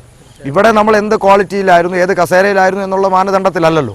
അപ്പോൾ കർത്താവിന് വേണ്ടി പ്രവർത്തിക്കുന്ന കാര്യത്തിൽ സഭ സംഘടന വ്യത്യാസമില്ലാതെ ദൈവദാസന്മാർ ഒന്നിക്കുന്ന, അത് പ്രത്യേകിച്ചും MPFT-യിലൂടെ നടക്കുന്ന ആ ഒരു വസ്തുത വളരെ നല്ല കാര്യം. കാരണം വിദേശത്തും സ്വദേശത്തുമായുള്ള ദൈവദാസന്മാർക്ക് സോഷ്യൽ മീഡിയയിലൂടെ ഒന്നിക്കാൻ കഴിഞ്ഞു എന്ന് പറയുന്നത് ഒരു മഹത്തായ കാര്യം തന്നെയാണ്. അതേ കാര്യം ഇപ്പോൾ MPFT ചെയ്തുകൊണ്ടിരിക്കുന്ന ഇതേ സംഭവം നമ്മുടെ നാട്ടിലുള്ള ദൈവദാസന്മാരും ഒക്കെ ഏറ്റെടുത്ത് അവരൊന്നിച്ചു കൂടുന്ന ഒരു അനുഭവത്തിലേക്ക് ഒക്കെ വന്നിരുന്നെങ്കിൽ പിതാക്കന്മാരുടെ കാലത്തെ വിശുദ്ധിയിലേക്കും വേർപാടിലേക്കും ദൈവസഭ മടങ്ങി വരുമായിരുന്നു. അങ്ങനെ മടങ്ങി വരുന്ന ഒരു നല്ല നാളെ ഞാൻ പ്രത്യാശിക്കുന്നുണ്ട്. തീർച്ചയായിട്ടും കഴുത്തറുത്ത് താഴെയിട്ടാലും പ്രമാണം വിട്ടൊരു കളിക്ക് ഞാൻ ഇല്ല എന്ന് പറയും. ഒരു കാര്യം കൂടെ ഇത്തരത്തിൽ ഞാൻ പറയാൻ ആഗ്രഹിക്കുകയാണ്. ഞാൻ ഈ കഴിഞ്ഞ ദിവസങ്ങളിൽ ചില പോസ്റ്റുകളിൽ ചില സംസാരങ്ങളിൽ മനസ്സിലാക്കിയൊരു കാര്യം, ചിലരെന്നോട് സംസാരിച്ച ഇങ്ങനെയാണ്, ഓരോരുത്തരും ആയിരിക്കുന്ന സാഹചര്യത്തിൽ ചിലപ്പോൾ എല്ലാ പ്രമാണവും അതുപോലൊന്നും പാലിക്കാൻ പറ്റിയില്ല എന്ന് വരും. ഞാൻ 2 കാര്യങ്ങൾ ഓർപ്പിക്കാൻ ആഗ്രഹിക്കുക. ഒന്ന്, ദാനിയേൽ രാജാവിൻ്റെ കൊട്ടാരത്തിലാണ് പാർക്കുന്നത്. കൊട്ടാരത്തിൽ ഞാൻ പാർക്കുന്നത് കരുതി രാജാവിൻ്റെ എല്ലാ ഓർഡറും ഞാൻ അനുസരിച്ചോളാമെന്നല്ല ദാനിയേൽ പറഞ്ഞത്. ഞാൻ പാർക്കുന്നത് നിൻ്റെ കൊട്ടാരത്തിലായിരിക്കാം, സംഭവം ശരിയാണ്. പക്ഷേ എന്ന് കരുതി നീ കഴിക്കുന്ന സാധുഭോജനം കൊണ്ടും നീ കുടിക്കുന്ന വീഞ്ഞു കൊണ്ടും ഞാൻ എന്നെ തന്നെ അശുദ്ധനാക്കിയില്ല എന്ന് ദാനിയേൽ തൻ്റെ ഹൃദയത്തിൽ നിശ്ചയിച്ചിരുന്നു, ഉറപ്പിച്ചിരുന്നു എന്നാണ് വാക്യം. ഇനി നമ്മൾ മൊർദെഖായിയെക്കുറിച്ച് പഠിക്കുക. രാജാവ് ഹാമാനെക്കുറിച്ച് പുറപ്പെടുവിച്ചിരിക്കുന്ന ഉത്തരവാണ്, രാജാവിൻ്റെ ഓർഡറാണ് സകലരും അവനെ നമസ്കരിച്ചിരിക്കണം. പക്ഷേ മൊർദെഖായിയുടെ തീരുമാനം എന്താ? രാജാവിൻ്റെ കൽപ്പനയെക്കാളും എനിക്ക് വലുത് ദൈവത്തിൻ്റെ കൽപ്പനയാണ്. രാജകൽപ്പന ലംഘിച്ചാൽ തലവിട്ടുമായിരിക്കാം, പക്ഷേ എൻ്റെ കയ്യിലിരിക്കുന്ന പ്രമാണം എന്തു പറയുന്നു? ഞാനല്ലാതെ അന്യദൈവം നിനക്കുണ്ടാകരുത്. പുരുഷൻ്റെ സാദൃശ്യമോ സ്ത്രീയുടെ സാദൃശ്യമോ ഇടജാതിയുടെ മൃഗജ ഒന്നിൻ്റെ മുമ്പിൽ വണങ്ങരുത്, നമസ്കരിക്കുന്നതൊക്കെ എനിക്ക് പ്രമാണം കിടക്കുമ്പോൾ എനിക്ക് രാജാവിൻ്റെ ഓർഡർ അല്ല വലുത്, ദൈവത്തിൻ്റെ ഓർഡറാണ് എനിക്ക് വലുതെന്ന് തീരുമാനിച്ചു. അപ്പോൾ അവിടെ വായിക്കുന്ന വേദഭാഗം 3-ാം അധ്യായത്തിൽ കാണുന്ന ഇങ്ങനെയാണ്, ഇവർ ഇങ്ങനെ മാറി മാറി പല ദിവസം മൊർദെഖായിയോട് പറഞ്ഞിട്ടും അവൻ അവരുടെ വാക്ക് കൂട്ടാക്കിയതില്ല. അപ്പോൾ അവൻ നമസ്കരിക്കുന്നില്ല എന്ന് കണ്ടപ്പോൾ ഇവൻ്റെ തീരുമാനം നിലനിൽക്കുമോ എന്ന് കാണേണ്ടതിന് അവർ അത് ഹാമാനെ അറിയിച്ചു എന്നാണ്. അപ്പോൾ ഈ ശത്രുപക്ഷം ചിന്തിക്കുന്നത് എന്താ? അവൻ ഇപ്പോൾ ഇങ്ങനൊരു തീരുമാനം എടുത്തിട്ടുണ്ട് എന്ന് കരുതി വലിയ പ്രശ്നമൊന്നുമില്ല, അവൻ്റെ തീരുമാനം നിലനിൽക്കുമോ? പലപ്പോഴും നമ്മുടെ സഭകളിൽ സംഭവിക്കുന്നത് ഇതല്ലേ? ഒരു ദൈവദാസൻ വന്ന് ഉപദേശം പ്രസംഗിച്ചു കഴിഞ്ഞാൽ ഒരു കരച്ചിലും ഒരു നിലവിളിയും ഒക്കെ ആയിട്ട് ഇനി നമ്മളില്ല എന്ന് പറഞ്ഞ് പലരും തീരുമാനം എടുക്കുക. പക്ഷേ മറുഭാഗത്ത് ശത്രു നോക്കുന്നത് എന്താ? നമുക്ക് കാണാം ഈ തീരുമാനം നിലനിൽക്കുമോ ഇല്ലയോ. അപ്പം നിലനിൽക്കുന്ന തീരുമാനം എടുക്കാൻ നമുക്ക് കഴിയണം. ഈ തീരുമാനത്തിൽ നമുക്ക് നിലനിൽക്കാൻ പറ്റാതെ എത്രയോ കൂട്ടായ്മകൾ അങ്ങനെ ആരംഭം കുറിച്ചു, ഒന്നിച്ചു നിൽക്കാൻ വേണ്ടിയിട്ട് എത്ര പ്രസ്ഥാനങ്ങളുണ്ടായി, പക്ഷെ നിലനിൽക്കാൻ കഴിയുന്നില്ല. അപ്പോൾ നിലനിൽക്കാൻ കഴിയുന്ന ഒരു തീരുമാനം പലരും നമുക്കറിയാം. ആണ്ടർ യോഗത്തിൽ ഞാൻ കേട്ടിട്ടുണ്ട്, ഈ വർഷം എനിക്ക് കർത്താവിന് വേണ്ടി ഒന്നും ചെയ്യാൻ പറ്റിയില്ല, അടുത്ത വർഷം ഞാൻ പലതും ചെയ്യും. വർഷങ്ങൾ എത്ര കഴിഞ്ഞു, ആരും ഒന്നും ചെയ്തില്ല. അപ്പോൾ ഈ തീരുമാനം നിലനിൽക്കുന്ന ഒരു തീരുമാനത്തിലേക്ക് ഈ വീഡിയോ മുഖാന്തരം ഞാൻ ഒരിക്കലും ഇവിടെയുള്ള ഈ വീഡിയോയിലൂടെ എന്നെ ദൈവദാസന്മാർ വീക്ഷിക്കുന്നുണ്ടാകാം. യാതൊരു ഡിഗ്രിയും പറയാനില്ലാത്ത ഞാൻ ഇവിടെ ഇത് കേൾക്കുന്ന ദൈവദാസന്മാരെക്കാൾ പണ്ഡിതൻ എന്നുള്ള ഭാവത്തിലല്ല ഞാൻ സംസാരിക്കുന്നത്. ആരുടെ മുമ്പിൽ ഒരു പരിധി വിട്ട് ഉയർന്ന വേദിയിലോട്ട് കയറി നിൽക്കാൻ മാസയോഗത്തിന് പോയാൽ പോലും ദൈവദാസന്മാരുടെ നിലയിലിരിക്കാതെ മാറി പായലിരിക്കുന്ന ഒരവസ്ഥയാണ് എനിക്കുള്ളത്. അപ്പോൾ ആരെക്കാളും വലിയ ഒരു നിലയിൽ നിന്നുകൊണ്ടല്ല ഞാൻ സംസാരിക്കുന്നത്, മറിച്ച് ഈ ഒരു യൂണിറ്റി നമ്മുടെ ദൈവദാസന്മാരുടെ ഇടയിൽ ഉണ്ടാക്കിയെടുക്കാൻ കഴിഞ്ഞിരുന്നെങ്കിൽ അത് കർത്താവിൻ്റെ നാമത്തിൽ ഏറ്റവും വലിയൊരു പുണ്യമായി, ഏറ്റവും നല്ലൊരു പ്രവൃത്തിയായി തീരും. അതിന് MPFT എടുത്തിരിക്കുന്ന ഈ നല്ല സംരംഭം അത് ഈ വീഡിയോയിലൂടെ കാണുന്നവരുടെ ഉള്ളിലെല്ലാം ഒരു ചലനമായി തീർന്ന് ഒരു നല്ല തീരുമാനത്തിലേക്ക് വരുവാൻ ഇടയാകുമെന്ന് തന്നെ ഞാൻ പ്രത്യാശിക്കുന്നു. കാരണം ഈ വിശ്വാസ ജീവിതത്തിലേക്ക് ഒന്ന് കടന്നു വരുവാൻ വേണ്ടി വില കൊടുത്ത അനേകർ ഇന്ന് ഈ വീഡിയോയിലൂടെ എനിക്ക് വളരെ വിമർശനം ഒരു വശത്ത് കിടക്കുമ്പോഴും എനിക്ക് വളരെ അഭിമാനം തോന്നിയ ചില നിമിഷങ്ങളുണ്ട്. ഞാൻ ചില വേദികളിൽ കൺവെൻഷനുകളിലും ചില പ്രസംഗങ്ങളിലും ഒക്കെ കഴിഞ്ഞിറങ്ങുമ്പോൾ വളരെ പ്രായമുള്ള, വളരെ ഉണക്ക കമ്പ് പോലിരിക്കുന്ന പ്രായമുള്ള പല അപ്പച്ചന്മാരെന്നെ കെട്ടിപ്പിടിച്ചിട്ട്, മക്കളെ വർഷങ്ങൾക്ക് ശേഷം ഇന്നാടാ ഒരു സുവിശേഷം കേട്ടെന്ന് പറഞ്ഞ് എന്നെ കെട്ടിപ്പിടിച്ച അനുഭവം ഉണ്ടായി. എനിക്ക് ജീവിതത്തിൽ മറക്കാൻ കഴിയാത്ത അവാർഡ് അതൊക്കെയാണ്. കാരണം പിതാക്കന്മാർക്ക് അറിയാം അവർ ഈ പുസ്തകത്തിന് വേണ്ടി നിലനിന്ന് 1 ഗ്രാം പൊട്ടുകമ്മൽ പോലും ഊരിക്കളഞ്ഞിട്ട് ഭർത്താവിൻ്റെ ഇടി കൊണ്ട്. കാരണം എന്താ? തിരുമേശ എടുക്കണം, എനിക്ക് തിരുമേശ എടുക്കണം, ഞാൻ ദൂരമെന്ന് പറഞ്ഞപ്പോൾ നീ കെട്ടുതാലി പൊട്ടിച്ചിട്ട് വന്ന നിന്നെ ഉത്തരത്തിൽ കെട്ടിത്തൂക്കുപിടിയെന്ന് ഭർത്താക്കന്മാർ പറഞ്ഞിട്ട് പോലും അവരുടെ അടിയും ഇടിയും കൊണ്ട് 1 ഗ്രാം പൊട്ടുകമ്മൽ പോലും ഊരിക്കളഞ്ഞ് ഈ വിശ്വാസത്തിന് വേണ്ടി ഇറങ്ങി തിരിച്ചവർ ഇന്നും ദൈവസഭയിൽ ഉണ്ടെന്ന കാര്യം നാം ഓർക്കണം. അപ്പോൾ അവരുടെയൊക്കെ ഹൃദയം ആഗ്രഹിക്കുന്ന ഒരു കാര്യമാണിത്, എൻ്റെ മാത്രം വാക്കുകളല്ല. അപ്പോൾ ദൈവസഭ ഒരു യൂണിറ്റിയിലേക്ക് മടങ്ങി വന്ന് കാഹളനാദത്തിനായി നമ്മൾ കാതോർത്തുകൊണ്ട് വിശുദ്ധിക്കും വേർപാടിനും വേണ്ടി നിൽക്കുന്നൊരവസ്ഥയിലേക്ക് തന്നെ കർശന നിലപാടുകൾ ആത്മീയ നേതൃത്വങ്ങൾ സ്വീകരിക്കും എന്ന് ഞാൻ പ്രത്യാശിക്കുന്നു. മറ്റൊരു കാര്യം കൂടി പറഞ്ഞാൽ, ഈ കൊച്ചു ഗ്രാമത്തിൽ വലിയ ലേബലും ബാനറും ഒന്നുമില്ലാതെ ഒതുങ്ങി ഉൾപ്പെട്ട് നിൽക്കുന്ന ഒരു ഗ്രാമത്തിൽ കടന്നു വന്ന് എന്നെക്കുറിച്ചുള്ള ഇത്തരത്തിലുള്ള ഇൻ്റർവ്യൂ ഒക്കെ എടുക്കുവാനും ഇത് സംപ്രേഷണം ചെയ്യാനുമൊക്കെ MPFT കാണിച്ച വലിയ താല്പര്യത്തെ ഓർത്ത് ഞാൻ ദൈവത്തിന് സ്തോത്രം ചെയ്യുന്നു. ഞാനത് വളരെ സന്തോഷിക്കുന്നു. ഞാൻ ഇത്തരത്തിൽ ഒരു കാര്യം കൂടെ MPFTയോട് ഓർപ്പിക്കുമ്പോൾ, ഇത്തരത്തിൽ സത്യത്തിന് വേണ്ടി നിലകൊള്ളുന്ന അനേക ദൈവദാസന്മാർ ഒരുപക്ഷെ ഒരു ഫ്ലെക്സിലും ബാനറിലും ഇല്ലാതെ പല സ്ഥലങ്ങളിലുണ്ട്. നമുക്ക് അവരെയൊക്കെ കണ്ടെത്താനും സത്യത്തിൻ്റെ പാതയിലേക്ക് വേണ്ടി നിൽക്കുന്നവരെ എല്ലാ പ്രോത്സാഹനങ്ങളും കൊടുത്ത്, അത് പറയുമ്പോൾ കഴിഞ്ഞ ദിവസം MPFT ഇട്ട ഒരു പോസ്റ്റ് ഞാൻ കണ്ടു. സാധാരണക്കാരായ ദൈവദാസന്മാരെ കൈത്താങ്ങുന്ന ഒരു പ്രവർത്തനം തുടങ്ങാൻ ആഗ്രഹിച്ച് വളരെ സന്തോഷം എനിക്കുണ്ട്. കാരണം ഒരു സൈക്കിള് പോലും ഇല്ലാതെ കയറി ഇറങ്ങി ഇന്നും സുവിശേഷം അറിയിച്ചുകൊണ്ട് വളരെ പീഡനങ്ങളും തല്ലും ഭീഷണിയൊക്കെ കൊണ്ട് നിൽക്കുന്ന അനേക ദൈവദാസന്മാർ നമ്മുടെയൊക്കെ അറിവിലുണ്ട്. അപ്പോൾ അവരുടെയൊക്കെ ഇടയിൽ ഈ ഒരു കൈത്താങ്ങലുമായി MPFT എടുത്തിരിക്കുന്ന നല്ല തീരുമാനത്തെ ഞാൻ വളരെ വളരെ സന്തോഷത്തോടെ ഈ സമയത്ത് ഞാൻ അതിനെ നന്ദി അറിയിക്കുന്നു. എല്ലാ തരത്തിലും MPFTയുടെ പ്രവർത്തനങ്ങൾ വളരെ ശക്തമായി മുന്നോട്ട് പോകട്ടെ എന്നും ഞാൻ ആശംസിക്കുന്നു. ദൈവം അനുഗ്രഹിക്കുമാറാകട്ടെ. ദൈവാസന വളരെ സന്തോഷം തോന്നുന്നു. കാരണം MPFTയുടെ ഈ ഇൻ്റർവ്യൂവിൽ പങ്കെടുക്കുവാൻ താങ്കളുടെ തിരക്കുകളിടയിലും ഞങ്ങളോടൊപ്പം സഹകരിച്ചതിൽ വളരെയധികം സന്തോഷം തോന്നുകയാണ്. ധീരപോരാളിയായി തന്നെ വരും കാലങ്ങളിൽ കർത്താവിന് വേണ്ടി അധികമായി പോരാടട്ടെ എന്ന് തന്നെ ഞങ്ങൾ ആശംസിക്കുന്നു. ഇതുവരെ ഞങ്ങളെ ശ്രമിച്ച എല്ലാ മാന്യ പ്രേക്ഷകർക്കും ദൈവനാമത്തിലുള്ള നന്ദി അറിയിക്കുന്നു. MPFTക്ക് വേണ്ടി ബിജു ദേവി.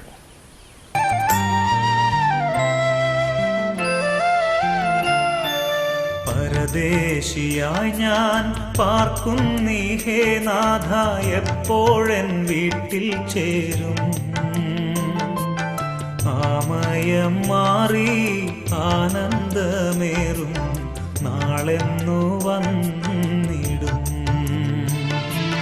പരദേശിയായി ഞാൻ പാർക്കുന്നീ ഹേ നാഥ, എപ്പോഴെൻ വീട്ടിൽ ചേരും. ആമയം മാറി ആനന്ദമേറും നാളെന്നു വന്നിടും. പരദേശിയായി ഞാൻ പാർക്കുന്നീ ഹേ.